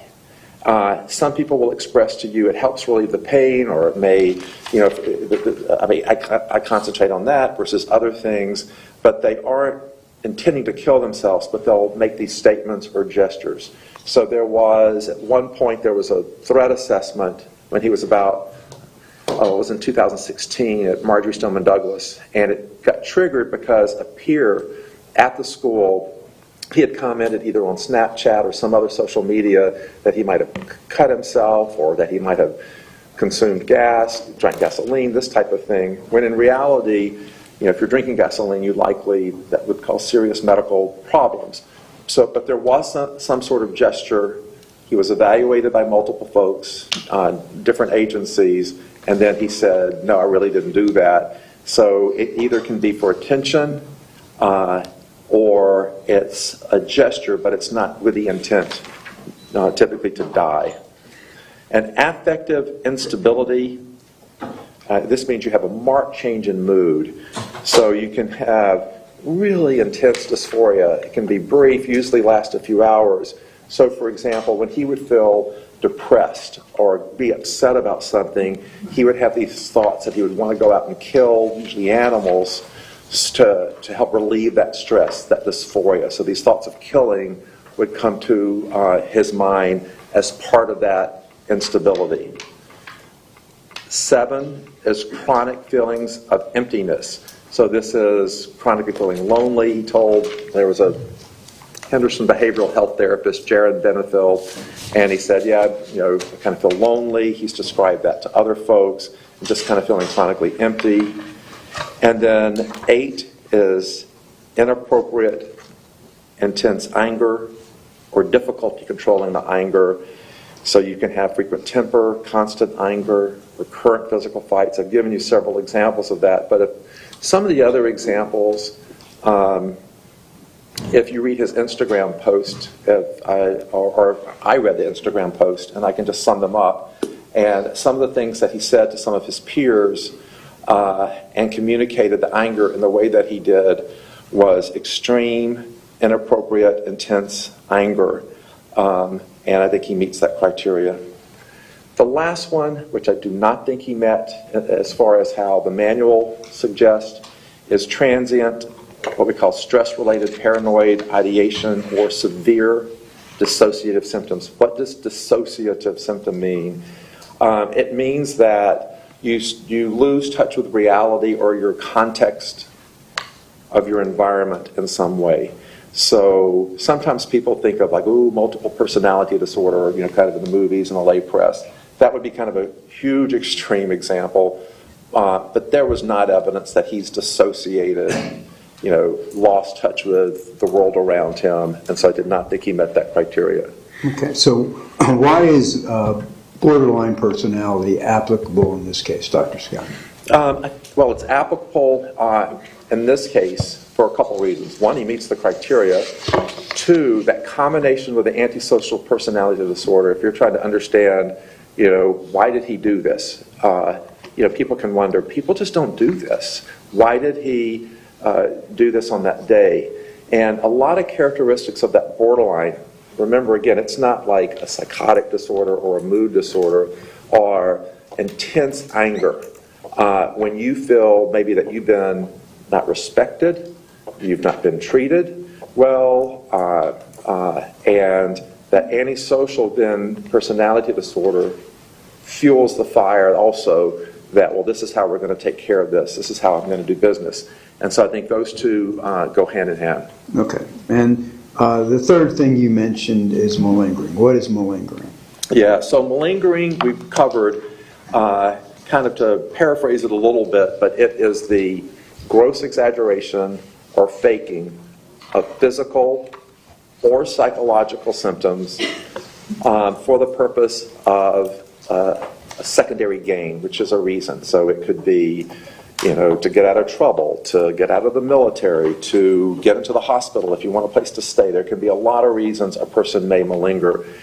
In forensics, almost pretty much every case I can think about, certainly one like this, if you're a good forensic evaluator and you're going to make an opinion about whether someone's underlying disorder did or did not cause them to commit murders, you have to do an evaluation of malingering, particularly in, certainly a case like this.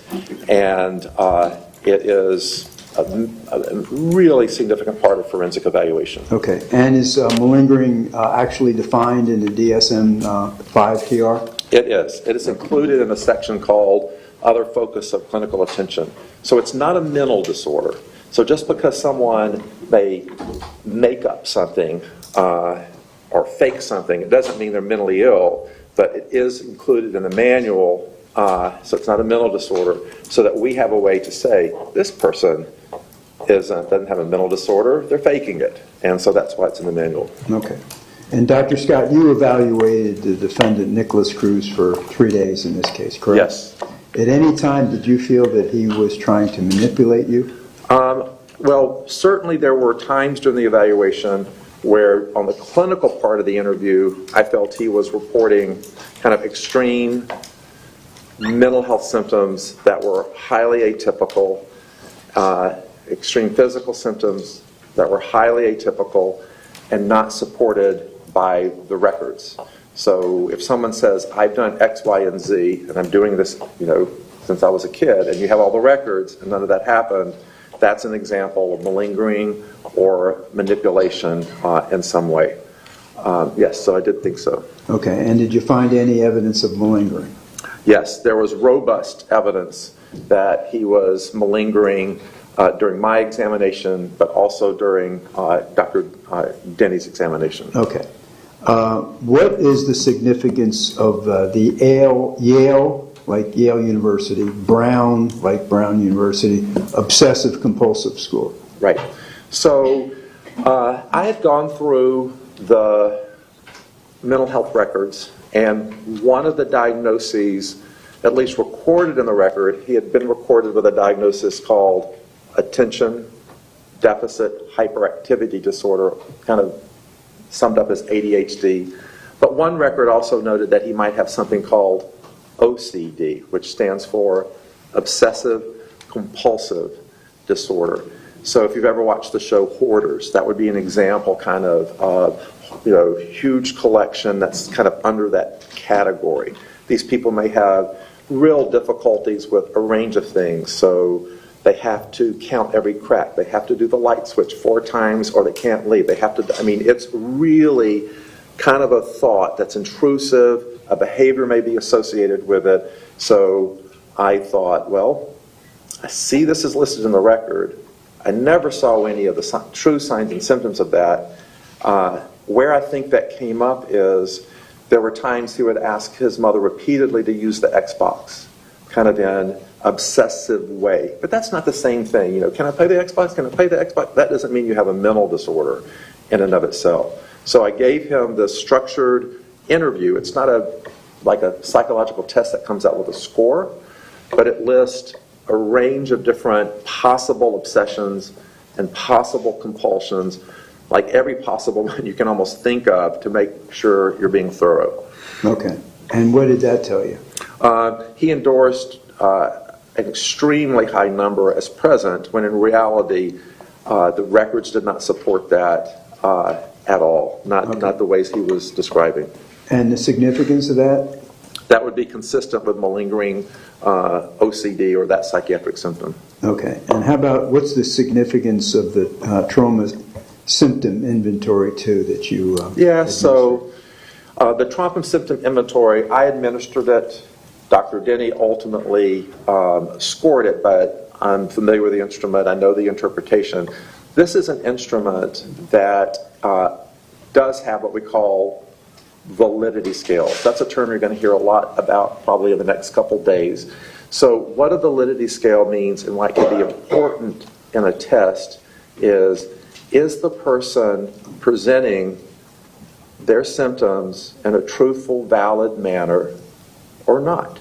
And so some tests don't have validity scales. You can't see if the report is valid or not. So if I opened up my DSM and I went around to the jury and asked you, do you have this symptom, this symptom, this symptom, and you answer everyone yes, you're just answering yes, but I don't have a scale to see if you're answering it honestly or not. So validity scales and certain instruments help explain that to the evaluator, all right? So for the TSI-2, it stands for Trauma Symptom Inventory 2, he has to go through and answer a lot of symptoms that may be related if he had prior history of trauma. And so I administered it, and the scoring came out that he over-endorsed so many symptoms. Over-endorsed means he reported symptoms that are highly unusual to have that many by any one person, and so the scoring came out that it was atypical. So atypical reporting of symptoms, way too many, so it cast concern about him reporting kind of traumatic symptoms honestly. And so that would be another piece of evidence suggesting malingering or faking as well. Okay, and how about the Minnesota multiphasic personality inventory, better known as the MMPI-3? Yeah, so there's another self-report inventory. It helps measure kind of personality features and has many clinical scales on it. There's a third version out. I administered it. Dr. Denny, who is a neuropsychologist, did the final scoring, but I'm aware of the scoring and reviewed the scoring. This too has validity scales in it. This is why this instrument is very important in doing a forensic evaluation. And let me tell you a little bit about some of these validity scales in this. So they have scales. One's called the F scale, and it's looking at stands for the infrequency scale. How many kind of symptoms is a person reporting that are really kind of infrequent out there, right, in general? There's another scale called the FP scale, and that's looking at, are they reporting symptoms that even people in an inpatient unit, an inpatient psychiatry unit, would not endorse or would be extreme or highly unlikely? So now we're comparing him to the most severe psychiatric populations that have been tested in the country. You have to understand, I was in a room with him for 21 hours, so I can observe how does he present versus how does he answer on the testing. And although I'm a physician, we don't have a blood test for lying, but the MMPI is as pretty much close as you get. He scored extremely high on those validity scales, indicating that he was over-endorsing mental health symptoms, which really raised the question about the symptoms that he presented. Okay, and how about the personality assessment inventory, or the PAI? Yeah, the PAI is similar in some ways to the MMPI in that it has validity scales. It's looking at people over-reporting or not. And Dr. Denny's interpretation of that was that it also was highly atypical and over-reporting. And how about the clinical assessment of attention, the CAT-A? Yeah, so this one was interesting because One of the questions that has come up, and I thought a fair look needed to be done into it, was this issue of ability to concentrate, to attend. He was diagnosed with ADHD, attention deficit disorder, from a young age. And he may or may not have some, lingering symptoms over time of that. So this is another self-report where they have given it to people with legitimate ADHD, confirmed, not in the midst of a legal case or trial where they'd have no reason to amp up their symptoms. So we know what a large, database looks like. And then you can compare his response. And again, his response was extremely high, highly unusual. Dr. Denny, I believe's interpretation of it was that it was consistent with malingering and exaggerated. Okay. And did you have an opportunity to review the SIMS, which is the structured inventory of malingered symptomatology? Symptomatology, it's a hard one. Anyway, so yes, so the SIMS is 75 true-false questions. And again, this one has 5 different subscales on it. And so it can be useful because rather than just looking, are they over-reporting a false belief or some other unusual symptom, we can now break it into different categories. So some of the scales on these are like amnesia, low intelligence, maybe a learning impairment, psychosis, or affective, also known as a mood disorder. And so the cutoff score to suggest that they may be malingering, and you want to look at other testing to see if it coincides with that, and we have a lot of other testing looking at that. The cutoff score is greater than 14. He scored a 31, twice the cutoff score, extremely high. He also scored on every single subscale, including like the amnesia, which means I have problems remembering, or I don't remember this and that. He also scored over the cutoff on that subscale as well. Okay. And I think there was a clip with reference to the boot and the gun.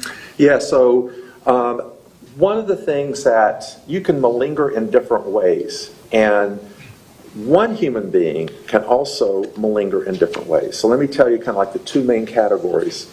So one category of malingering is presenting lots of terrible symptoms that you may have, all right?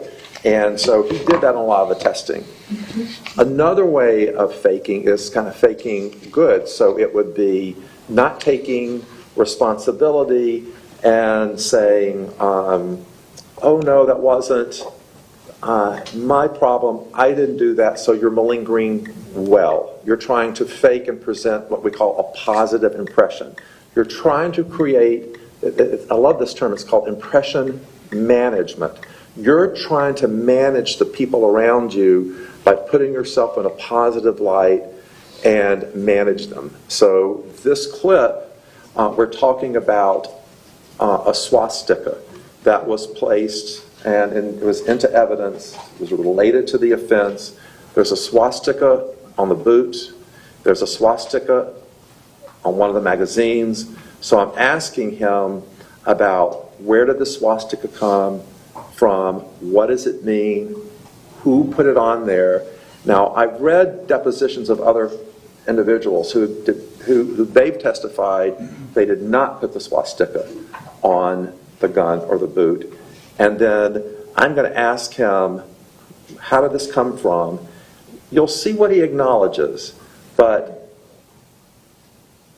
you'll also see how he, and you can judge, what answer does he give you when I say, what is the swastika, what did it mean to you? You know, you went into the school, it's on your gun, it's on your boot. On the day that you killed 17 people and shot 17 others, what was the purpose of the swastika? And I think the clip will speak for itself. Yeah. Clip 4, please, Aaron.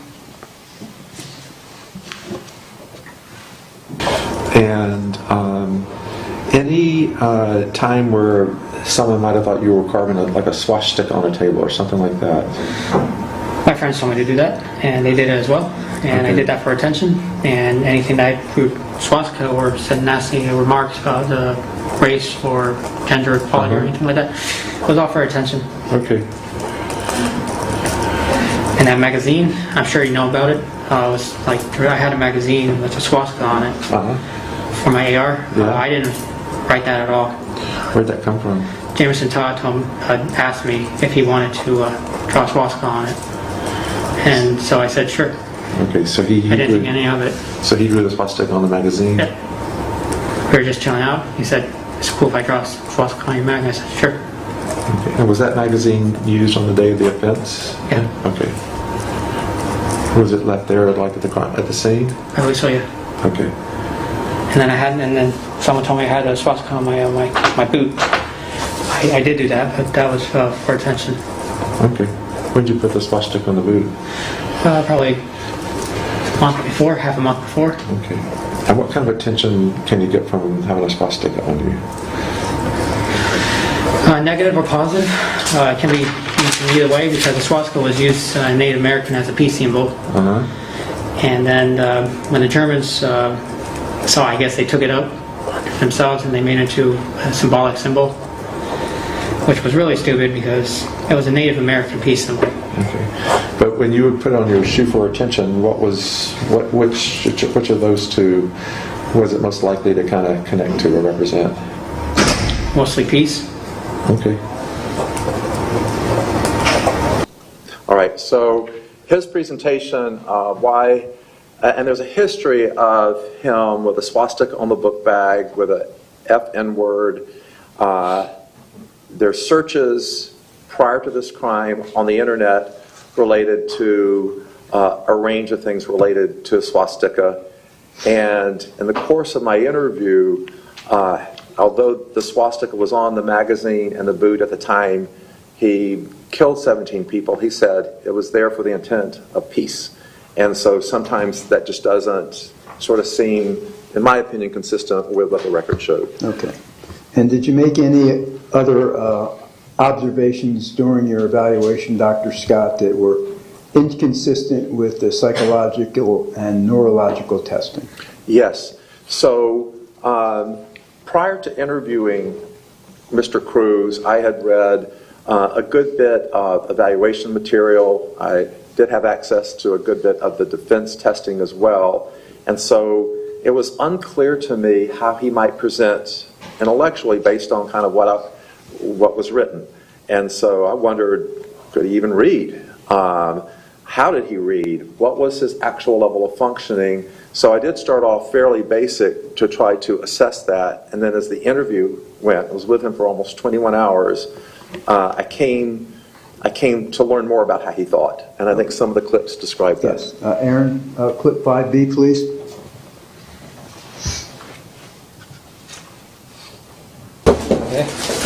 Okay, I'll fill. So before you do that, I'm just going to check your reading, okay, a little bit. Do you like reading, Nick? Okay.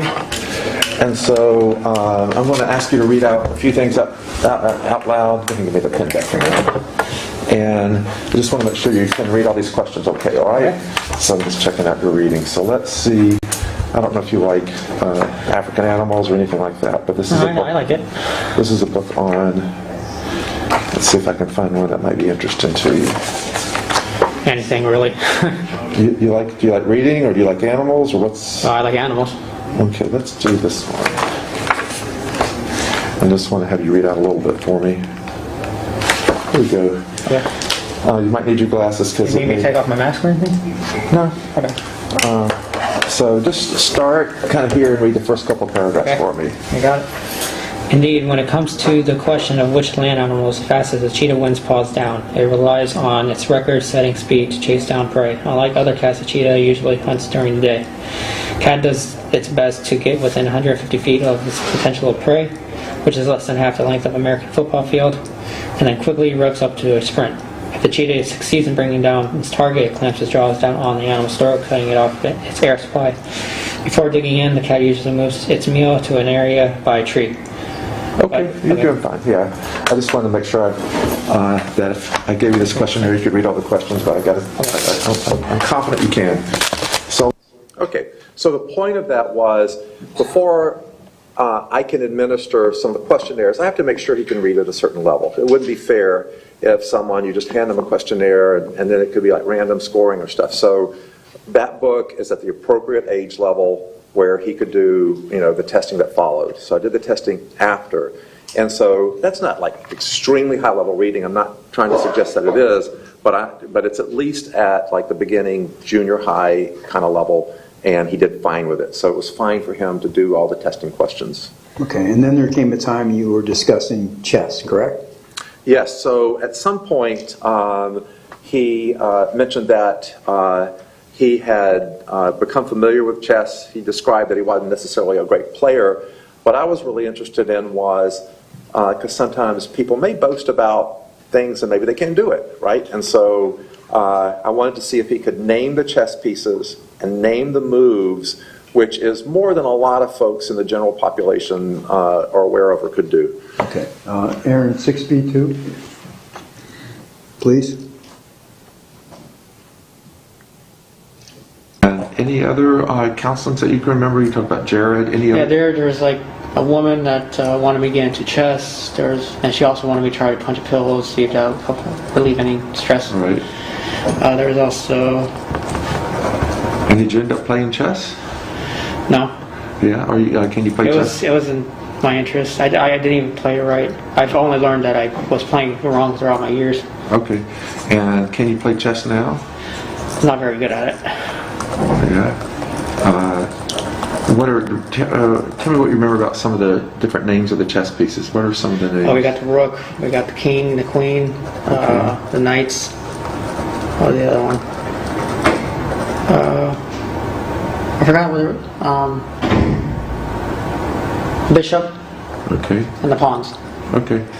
That sounds like all of them. And do they move in different ways? Yeah, they move in different ways. Okay. The knight goes like in like an L form. Okay. The king goes pretty much anywhere, but only one spot at a time. The queen can go anywhere on the chessboard.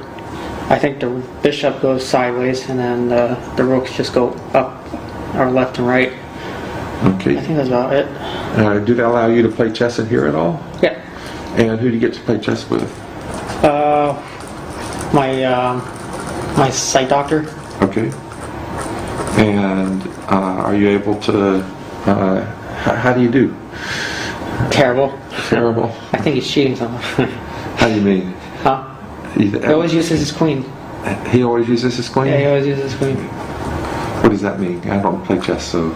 So, the queen is probably the most powerful piece on the board, so he uses that a lot, and he always gets me with it. Okay. And then we play Uno, and I usually crack up jokes with him. It's pretty fun. Okay. And which doctor is this? What's his name? Dr. K. How do you spell last name? K, you said? Yeah, I call him Dr. K. I can't pronounce his full name. Okay. Is he a treating doctor here? Yeah. Okay. All right. So what do we learn from that? Maybe he's not the greatest player. I don't know. But what he can do is he can remember the names of pieces. He remembers them accurately. He can remember the moves. He even said at the end, the queen is very powerful, and he uses the queen. So there was at least an understanding of basic moves, basic memory of those. So he can, there are three things that you have to have for a memory. And if he's described as having a memory impairment, we look at those in different ways outside of the testing. A person can do bad on testing, but in reality can do good in life. So can he observe? That's number one. Where you observe something, can you store it? That's number two. Number three is can you recall it? So this taught me that he has all three stages, at least that aspect of memory: observe, store, recall. And then it even had kind of more of an abstractive ability, which is sort of understanding the different moves and maybe some of the strategy. Okay. And then there was the Zimbardo study.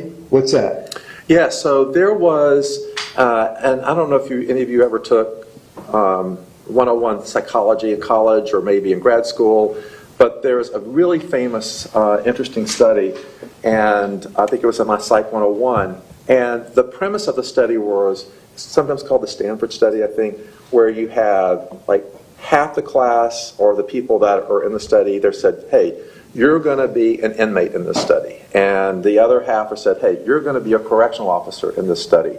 And so they're separated, and there might be like a wall between them. I'm kind of simplifying it. And you don't see, if you're the correctional officer in the study, you're not a real correctional officer, but you know what I mean, you're role playing. And so you're told, okay, you can dial up a certain amount of pain, and other people will feel this, and somehow there's an incentive for doing that or not. And then at what level will people placed in a position of authority dial up the pain? And then and it's high, by the way, if there's something associated with that. And then they reversed it. And so the people who had been the inmates in the study then become the correctional officers. And then they see, well, they do the same, and they do. And so this, he mentions this. He may get some of the wording a little wrong, but it's a high concept to appreciate that this is a study examining how authority in certain situations can corrupt. So you wouldn't expect someone that didn't have an abstractive ability, reasoning, significantly impaired functioning to kind of understand that complexity. It's oftentimes taught at like even a college level. Okay, and that's to be Aaron, please.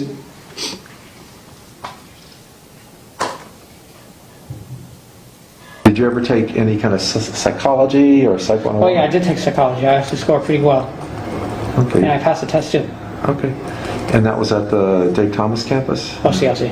OCLC. Yep. And so The only class OCLC. that I actually passed any.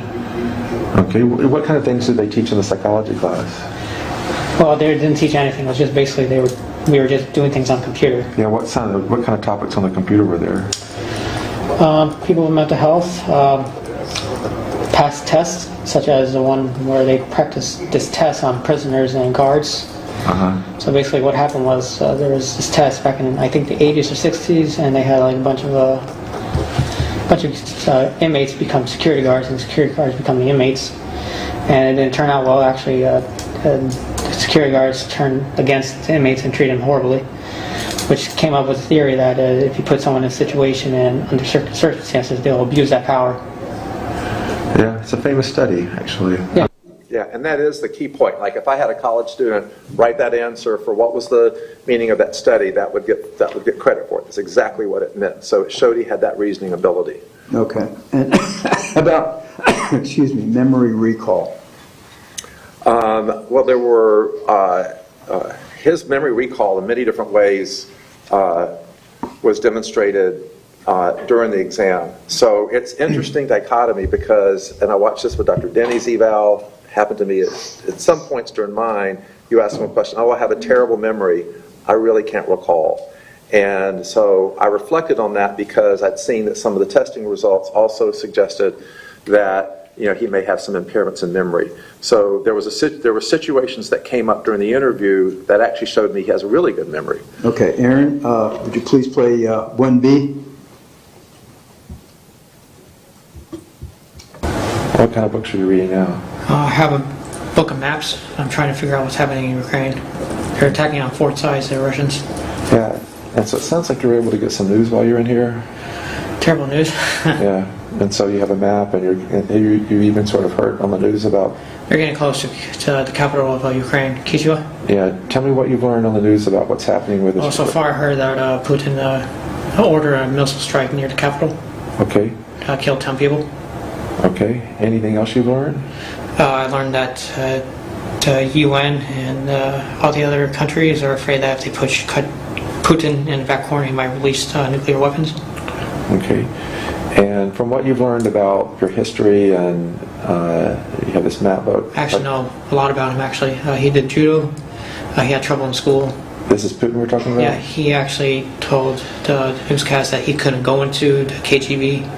They had to find him. He couldn't find them. Like, he had to go through this whole process in order to go there. Yeah. How'd you learn all this? They had a book on a book card about him.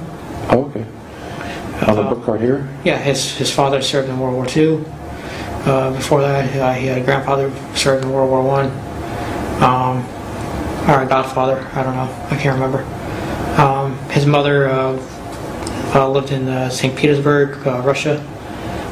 when the war came, his father almost got captured.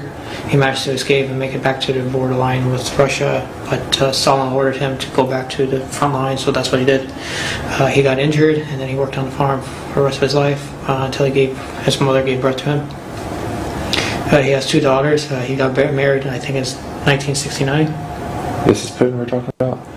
Yeah, he had a tough life. Okay. Yeah, his first wife he wanted to get married at a young age, but he didn't. He kind of regretted it, but tries not to think about it. He didn't really talk about it too much, his relationship, but he had a hard life. When the USSR was falling, he was in East Germany. He was behind paperwork, backwork, as a KGB agent. He was pretty much getting information from back from the States and Russia, USSR. But no one was really following any orders by the time the fall of the Berlin Wall was happening. Actually, where he was working, all the mobs from East Germany went into the building, tried to figure out who was KGB or not. Okay. And he managed to escape. He managed to get some guards, and he went back to Russia, where he worked his way up to becoming president of Russia. Okay. And from your reading and knowledge, how do you think things are going to turn out? I'm hoping maybe he does the right decision and calls for a ceasefire, and that he apologizes to the Ukrainian government and offers them assistance in rebuilding the country. Okay. It's probably his best option. Okay. From what you read about him, what do you think the likelihood is he'll take that option? I think he'll figure something out. Okay. That's just me, my personal opinion. He might cause for a ceasefire. Okay. I hope so. That's what I'm hoping, maybe within a year or so. I don't think he's going to capture it by the end of the week. Ukraine? No, I don't think he is. Okay, so really several important things about that clip. You may think it's just to talk about Putin, but it's not. It's a big important part of, or an important part of the evaluation. One, and something I haven't mentioned, and so I'm at fault for that, is one of the things that we look at if someone has a pervasive developmental disorder or a neurodevelopmental disorder, particularly in the category of autism, is there's both verbal things you look at as far as how they communicate and nonverbal. So one of the nonverbals that you're looking at is, does the person make eye contact? Another is, I kind of overdo it, but do they use their hands in an expressive way or not? And so if you see future clips of that, and here it was quite, he oftentimes uses his hands, he's describing things, so this is not characteristic of autism. It is not characteristic of pervasive developmental disorder. He is communicating, he's making eye contact, he's describing. So I just wanted to make sure you learned that from that clip. The other thing is he read a book about Putin, and that was an impressive amount of information. I certainly didn't know that much about Putin. There was a lot of information that came out from that. And he did make a couple of errors. I think he got the wedding date wrong or the wedding year wrong on that, and maybe a few other, maybe one other, not exactly on target, but that was a tremendous amount of detail. So this takes it to a different level. It's not just that he can read the book, like when he read the book about the cheetah. He can read a higher level book on a complicated, issue and remember it later and then recall accurately a lot of the facts. The third point I wanted to bring out about this clip is when we talk about abstraction, some people test abstraction by saying, how did they do in a proverb? So you give them a proverb. What does it mean when people say, don't cry over spilled milk? And if they don't do well on that, then you say, oh, they can't interpret. Their brain may be somewhat restricted. Another way to look at abstraction, though, is from the knowledge you've learned about Putin or about whatever you've learned in life, how do you apply that in a reasoning manner that indicates you can abstract? Towards the end, and remember, my interview was on March the 1st, so this was either on March 1st, 2nd, or 3rd, I don't remember which day this came from, but the invasion had only been about 6 days prior. So he got a lot of projection about what he thought the anticipated outcomes would be. It's not going to happen, in 6 months, a year. He's right. He may, I hope he doesn't threaten nuclear, he's right. He may have to find a way out. He's right, if he can. So a lot of application of real life learning and reasoning in that clip. Okay. And there was also, did you use some memory call for abstract reasoning? Yes, and so that helped describe it as well. Okay. Clip 3B, please, Aaron. So tell me about that. You mentioned that earlier this morning. So in order to go in the military and get a good job in the military, you have to score high on the ASVAB first. The ASVAB is a crazy test. Tell me about some of the questions and what it was like. Best you remember. Here, I can write down something. Okay. Let me take out this piece of paper. I've never taken it, so I don't... It's crazy tough. Okay, give me some examples. Okay. I didn't even do too well, so see.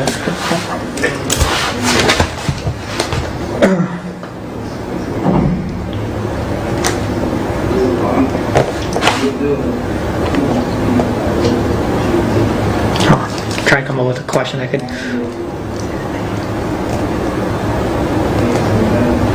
Let's see.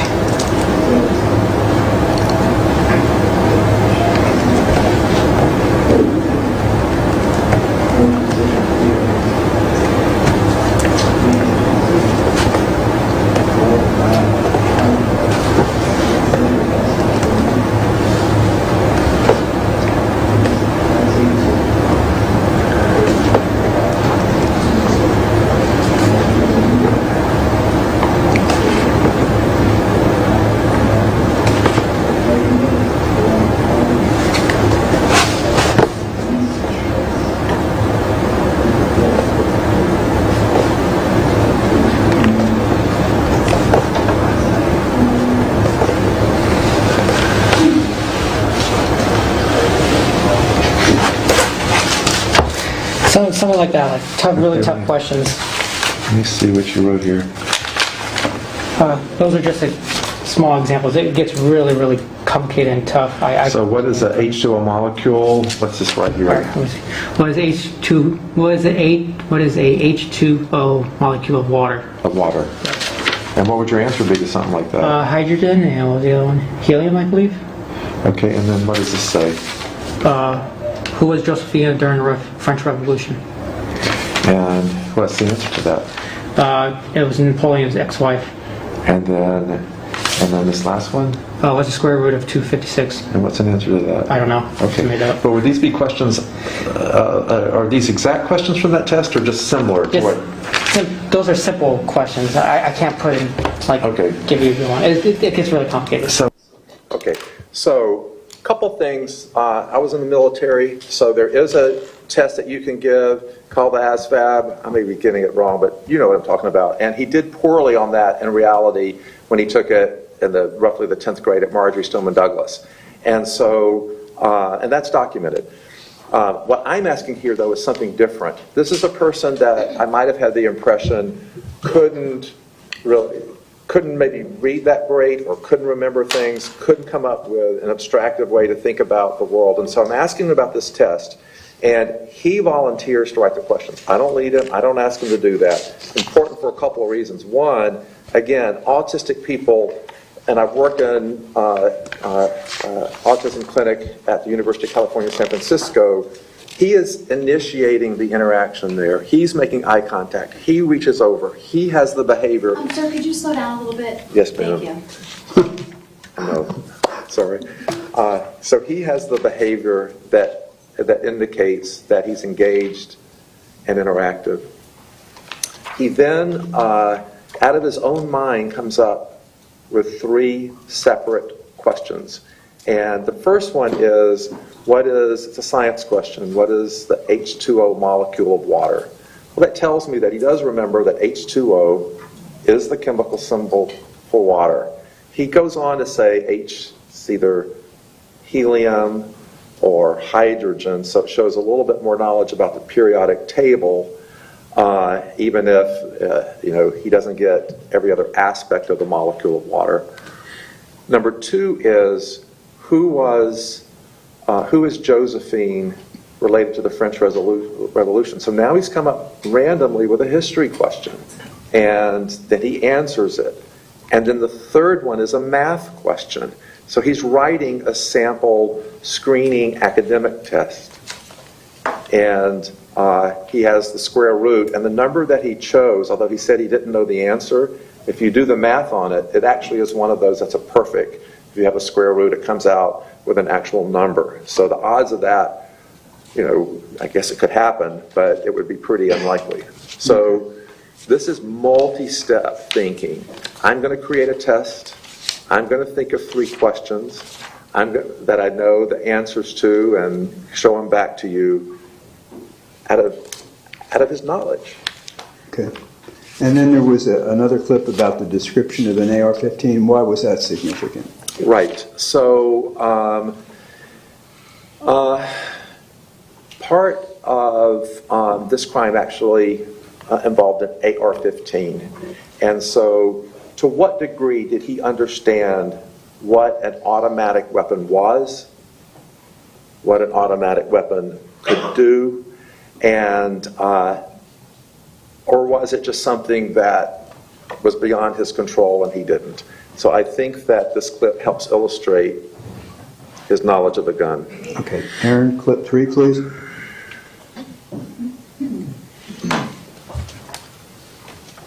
Describe to me what, like, if someone knew nothing about guns, how would you explain to them what an AR-15 is? An AR-15 is a long rifle, and it's used as a sporting rifle. It shoots in semi-automatic fire, and then there's fully automatic fire. Fully automatic fire is only meant for the military.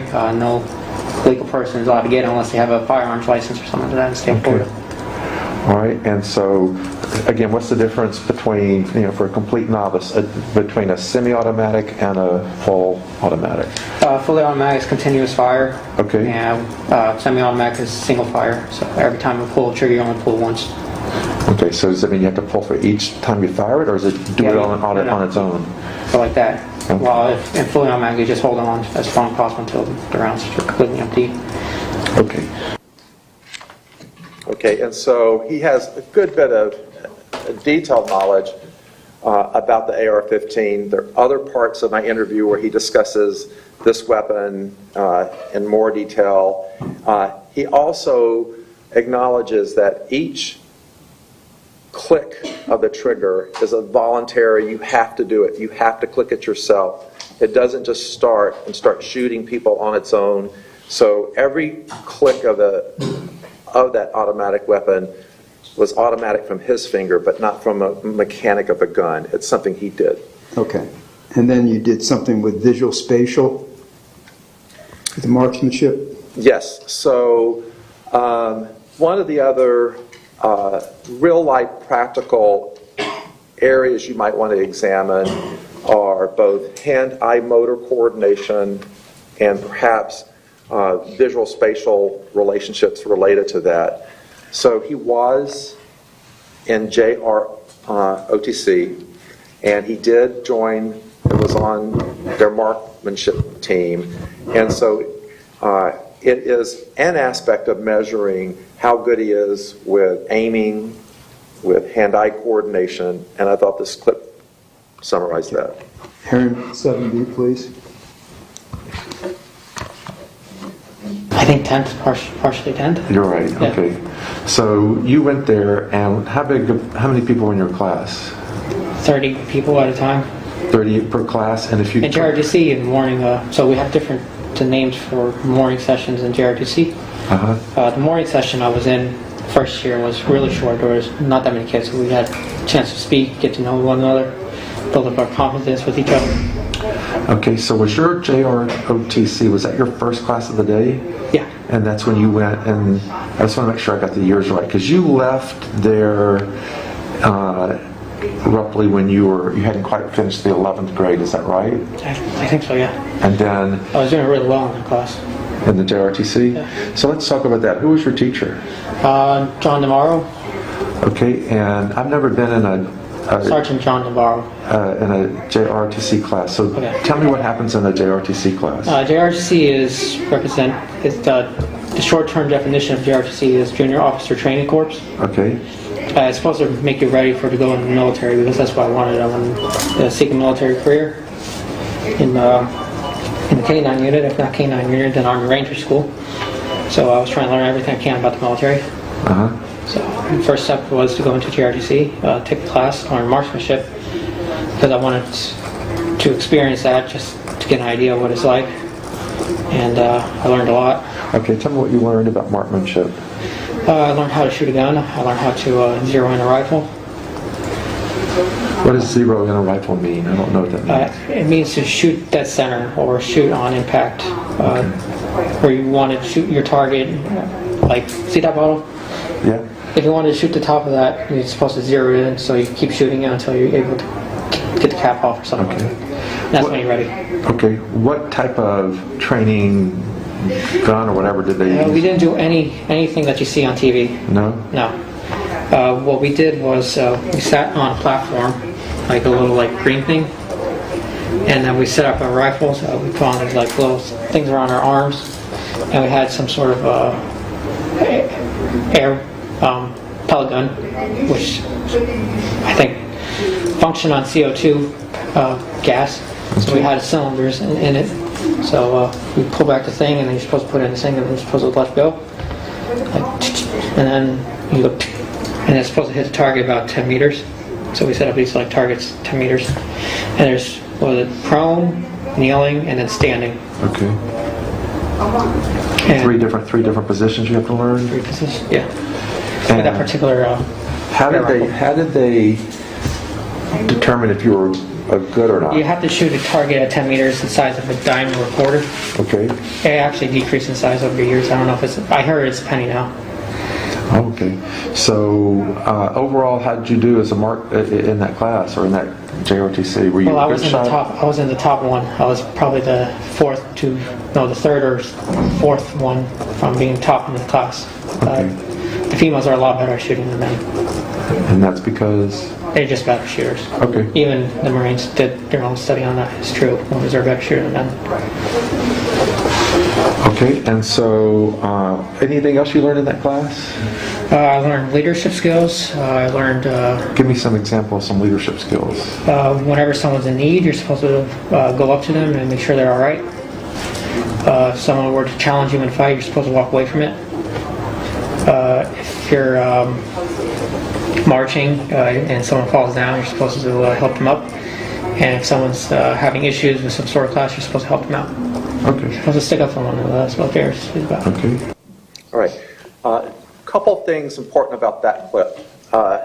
One of them I think stands out pretty clearly, and that is he understands about sighting a weapon, aiming a weapon. He can do fairly well, hit a target, and so that's a skill that he had and knowledge that he had prior to February 14th. The other thing is kind of at the end, and maybe it's subtle, maybe it's not, but when he talks about the leadership skills that he had learned, these are coping skills and things, how you handle a situation that he was aware of, had learned in class prior to February the 14th, 2018. So you help someone up if they fall down. You walk away if there's a bad sort of incident. So it's not that he didn't know or understand that he did. It's just that with the antisocial personality disorder, they don't care. It's just not what they would do, even if they know that's what they're supposed to do. Okay, Dr. Scott, you indicated earlier on one of the numerous items that you reviewed were the birth records of Nikolas Cruz. What did you learn from reviewing the birth records?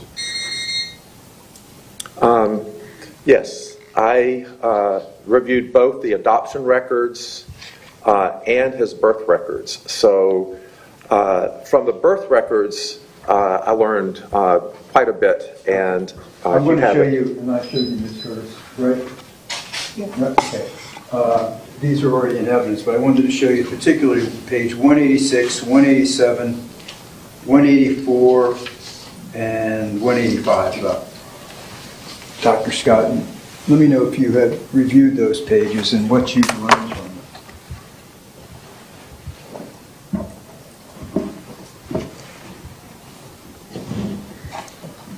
Right, so I have reviewed this. I'll start with 186. Okay.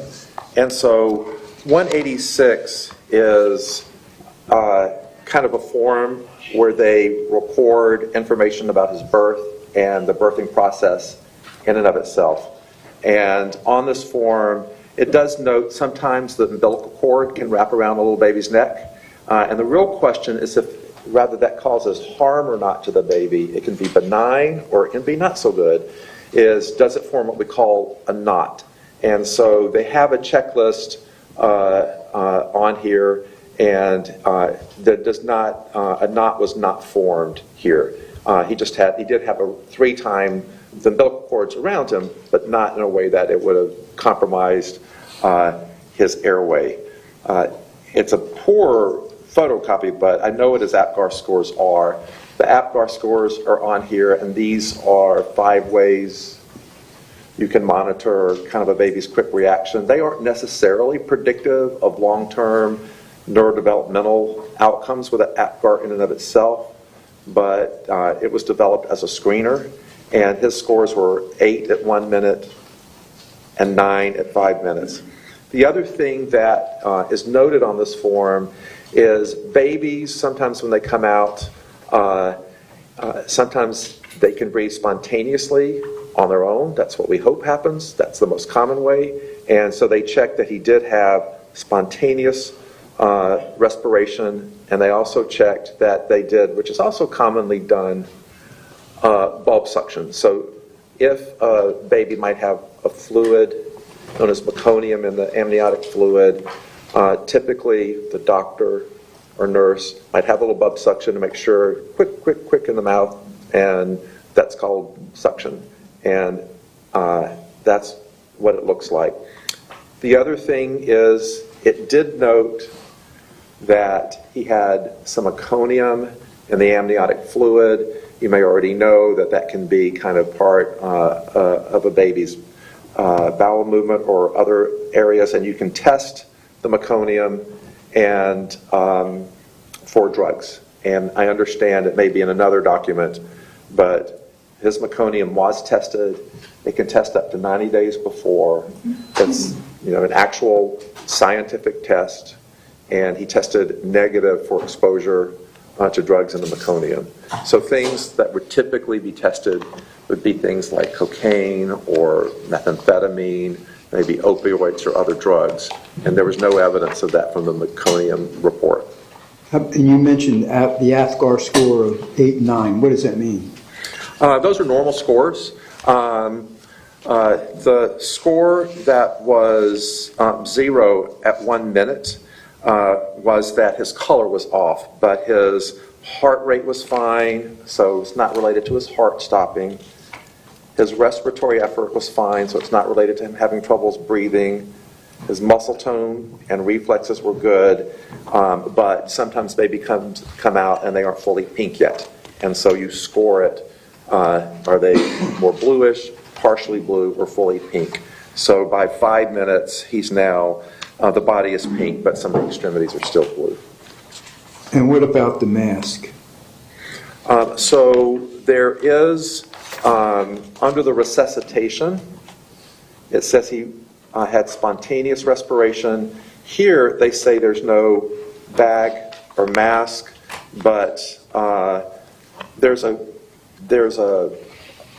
area on the second piece that's number 187, and it says resuscitation and that they put oxygen on him. And it's common, particularly if your color's a little blue, even if your heart's going okay and you're breathing, you put a little mask on the baby, and so I think that's what they did. They put an oxygen mask on him, and they noted that. But they also noted that he had spontaneous breathing from the get-go. Anything else from the birth records? Yes.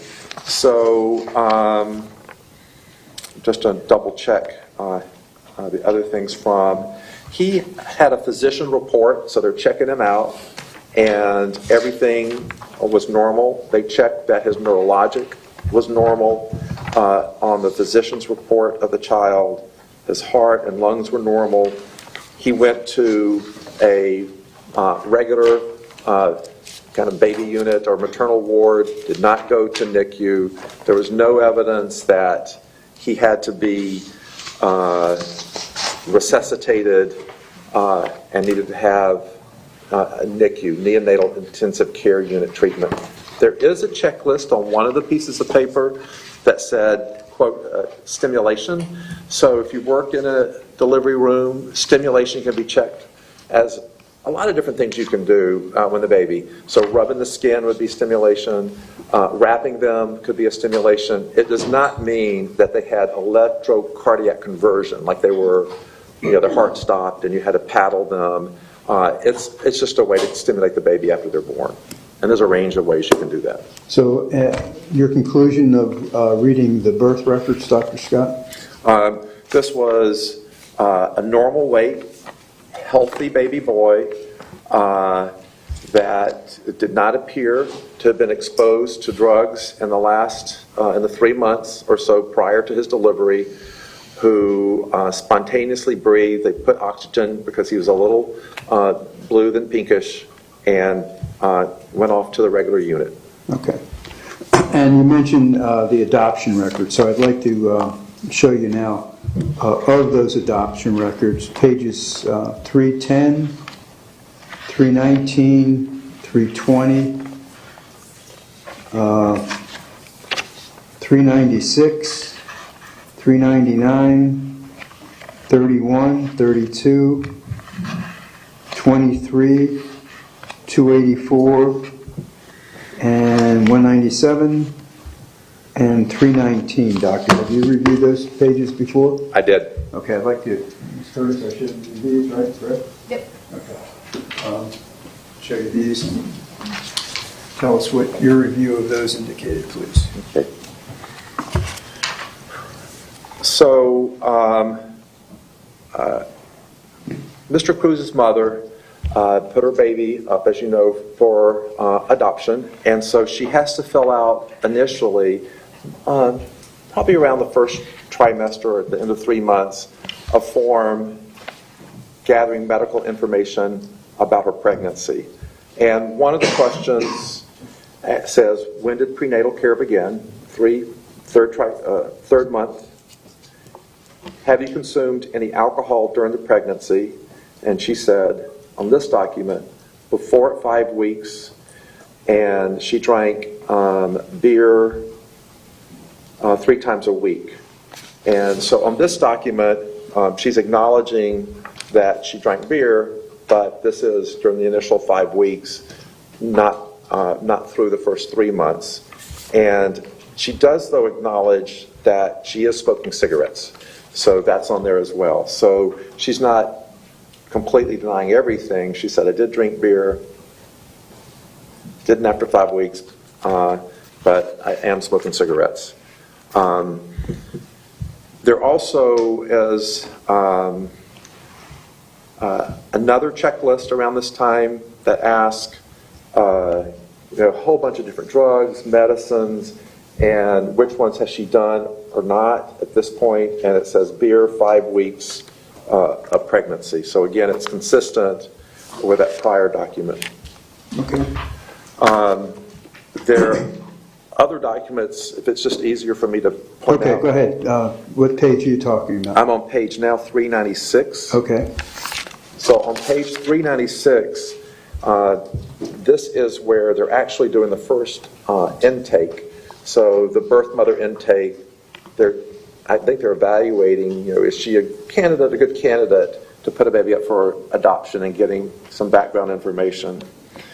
So on this document, they note that the mom's height is 5'3", so she's short-ish compared. I don't want to insult anybody, but she's on the shorter end there. And she's 3 months pregnant at the time. It does note that under prenatal care, that through the health department, and they have that she's taking vitamins, Medicaid's involved. So it looks like she was on vitamins at least at the time on 3/11/1998 when this intake was done. And also it notes that her 11-year-old daughter is living with the grandmother.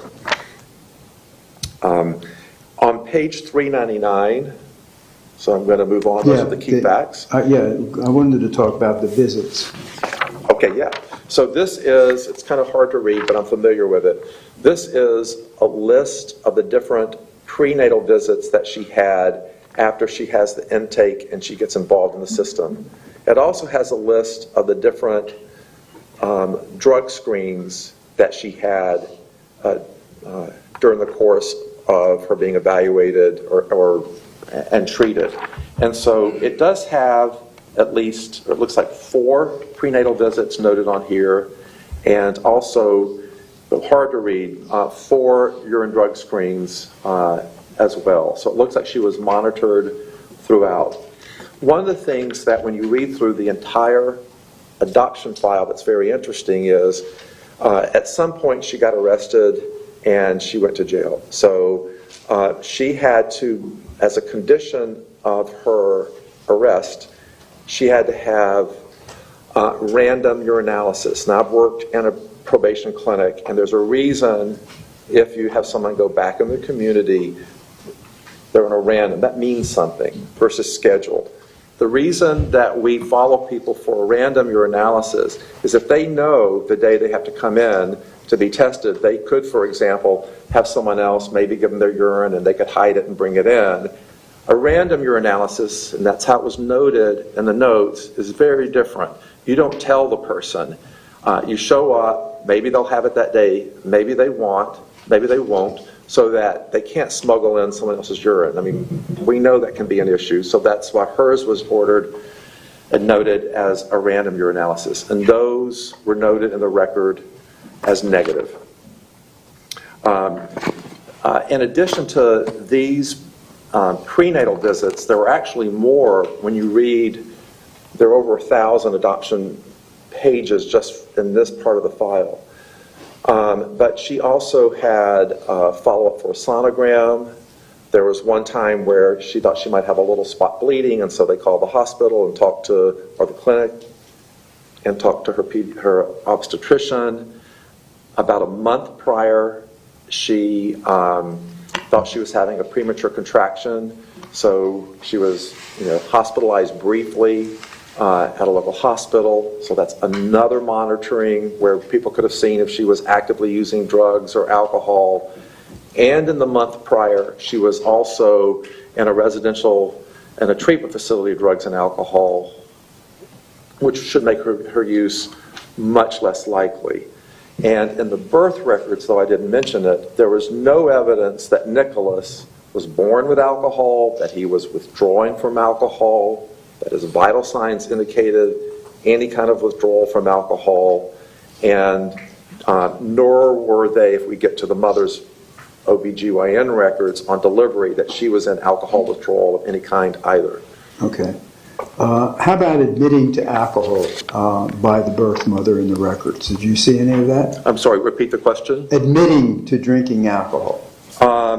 Yes, in different ways. So there is a form.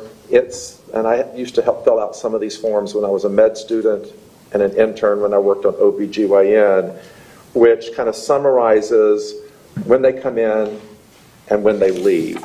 And so I want to get to the form when she first came in, because this is the discharge form. And let me find that real quick. Here it is. It's page 31 of 1450. So this is her intake form. And so you screen typically for a mom when they come in to having a baby, and you ask them questions on admission. So they ask her, are you smoking? She said yes, she smokes about 3/4 a pack a day. And then there's alcohol and street drugs. And they've written across that denies. All right, so on the admission, she is denying that. And then on her discharge paperwork, there are 2 aspects of this top part of the form. And one says, did she have anything, it's called significant prenatal history. So as a physician, if I think a mom's been drinking heavily, maybe the worst case I've ever seen in my life with alcohol, or there's concern about that, or they've reported that to me, that's where alcohol drinking typically would go. That would be your standard practice to have under significant prenatal history. Instead, there's another section which talks about psychosocial history. This means things, because they separate out prenatal versus psychosocial, things that you may have done in the past. And it does say there, patient admits to alcohol abuse, but we don't know the time frame. What we do know is they didn't write that under the prenatal time frame, and but states recently in treatment. So it's unclear to me from these records, was she really drinking as much as people may have interpreted from saying she had a history of alcohol use when it's not noted under the prenatal history. So I thought that was relevant as well. There's another document that records, and I may need a little help finding it, her weight when she came in and what her pregnancy weight was. And I'm just going to take a moment because I think it's important as well. And I'm looking for that number.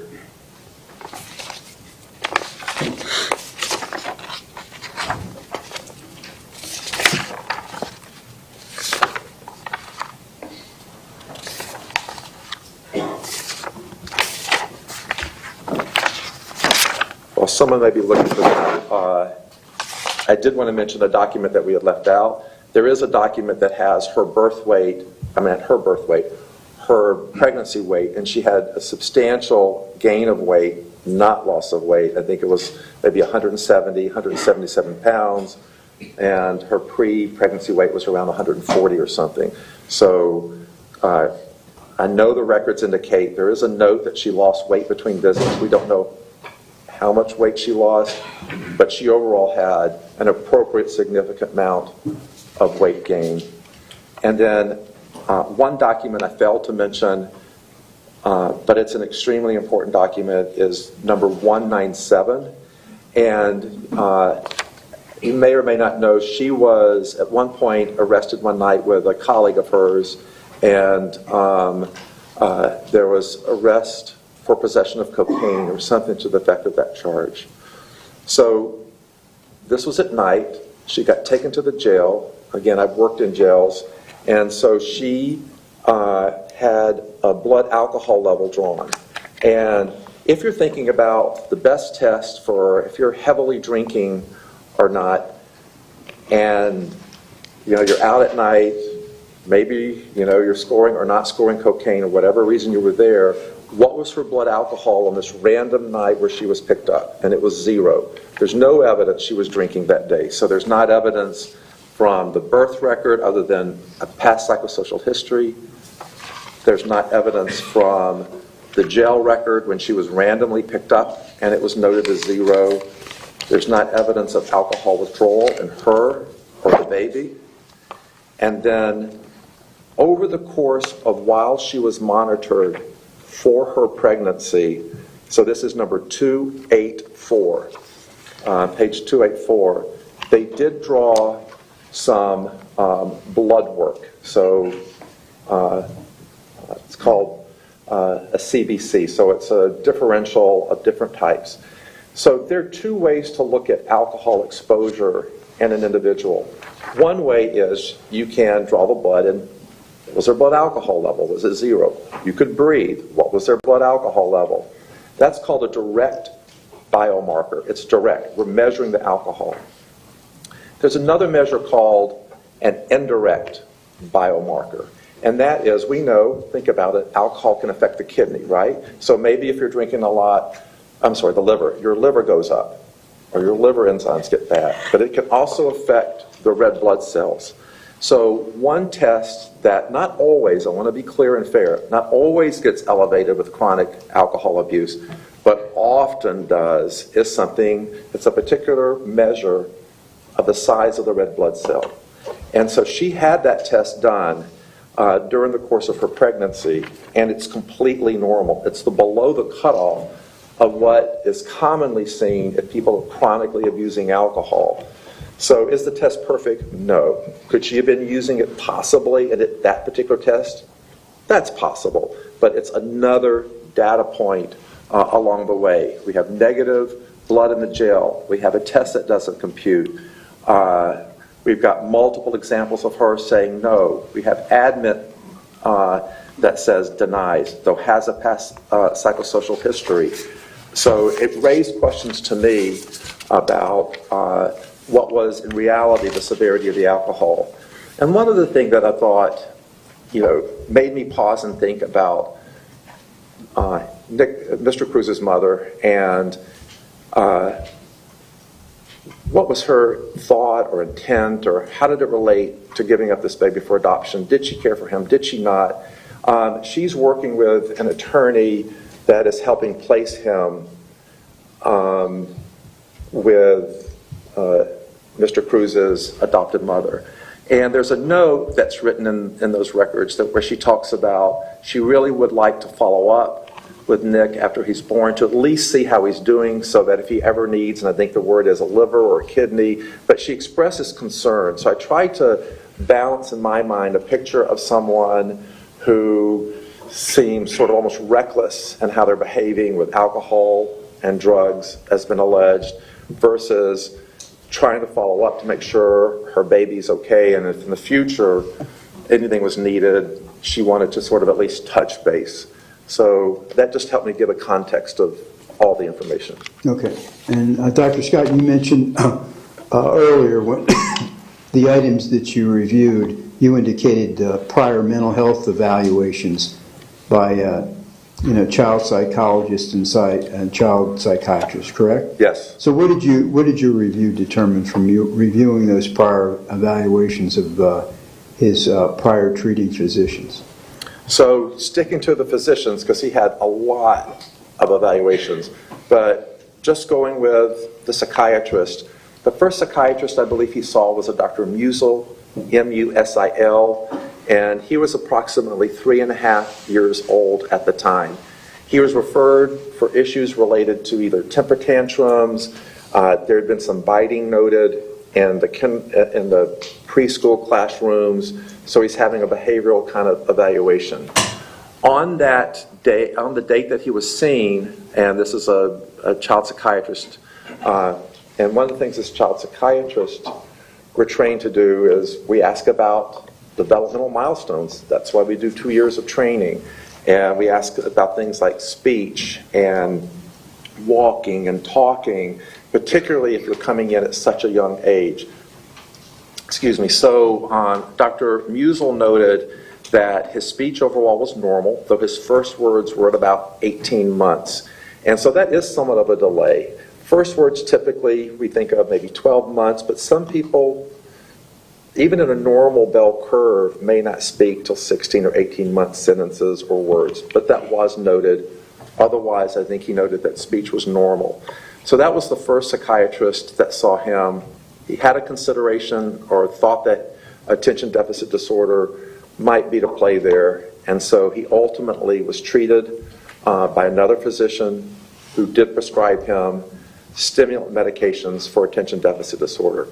Now that's important too, because you may have heard a lot about fetal alcohol syndrome and fetal alcohol spectrum disorders, and it is true that inattention and problems concentrating can be a feature of both. So one might say, well, the docs just missed it. They didn't know enough about it, and somehow sort of they got it wrong.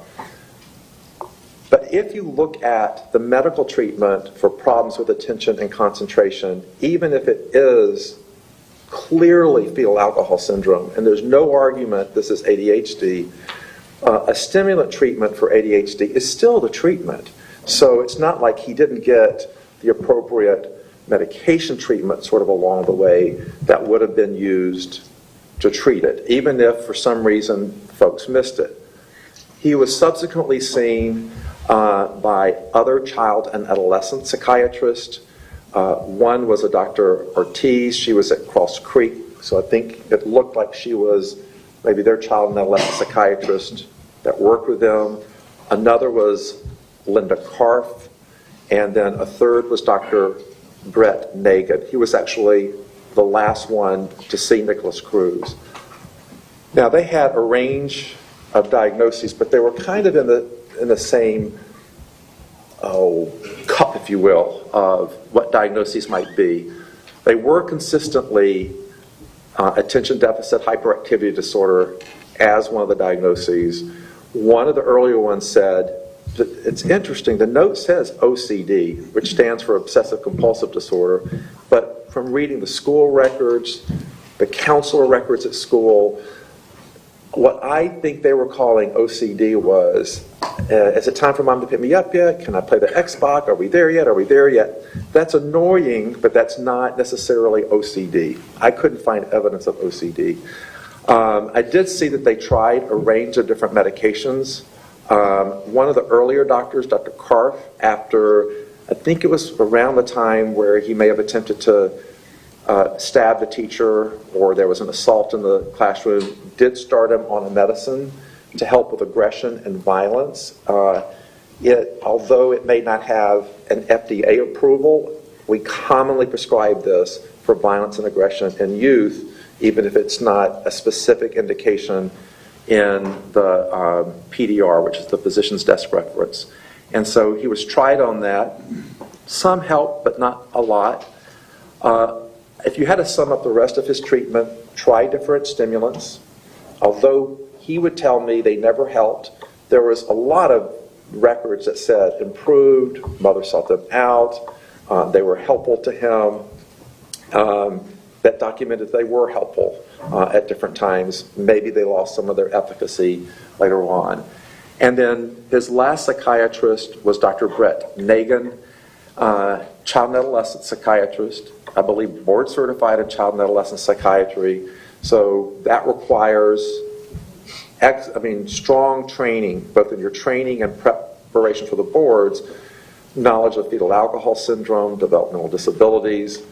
And so Nikolas was having, in the first half of the 8th grade at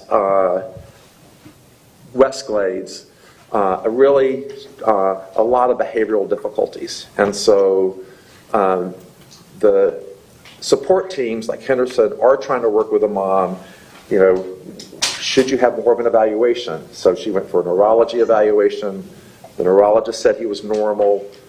She did not ever officially go for, quote, an autism evaluation. And what Dr. Nagin wrote in his note, which kind of had a legacy that lives on, was rule out a pervasive developmental disorder. So as physicians, when we see someone, they're saying he has this problem and this problem, we might have several things that we consider, and that means maybe we need to evaluate that further. It doesn't mean that that's ultimately what diagnosis you're going to land on or is the correct diagnosis over time. So Dr. Nagin did note that he had problems with interacting with other people, and he did, and social skills issues. And in Westglades, I've described some of those challenges, and he did have impaired social skills, but ultimately, in his final notes, he coded that under a disruptive behavior disorder, which is like conduct disorder. That was not his final diagnosis, that he had this autism or that form of neurodevelopmental disorder. It did indicate, though, that he received treatment from 3 different psychiatrists who all uniformly thought he met the criteria for ADHD. And how about psychologists? Numerous psychologists throughout the course of his treatment, starting early on. I do think, and I think the record shows, that he had some early developmental delays. I think the early testing did show that he had some speech and language delays when he was 3, 4, 5. Some of the evaluations, and I'm not sure why, I know from the earlier pediatric and psych records that he was recorded as speaking at age 18 months. But as time goes on, he gets age 3, he gets age 4. The mother starts to report the delays as first words 3 or 4. But we have a record that says it was not that severe of a delay. We have an actual note of when he first spoke the words. I don't know why that got put into the subsequent records, but that was part of subsequent speech and language evaluations, that his delay was much further along than in reality it was. That's just something that the record showed. But he had numerous psychological evaluations, speech and language evaluations. I do think he had some early speech and language delays and was developmentally delayed in that area.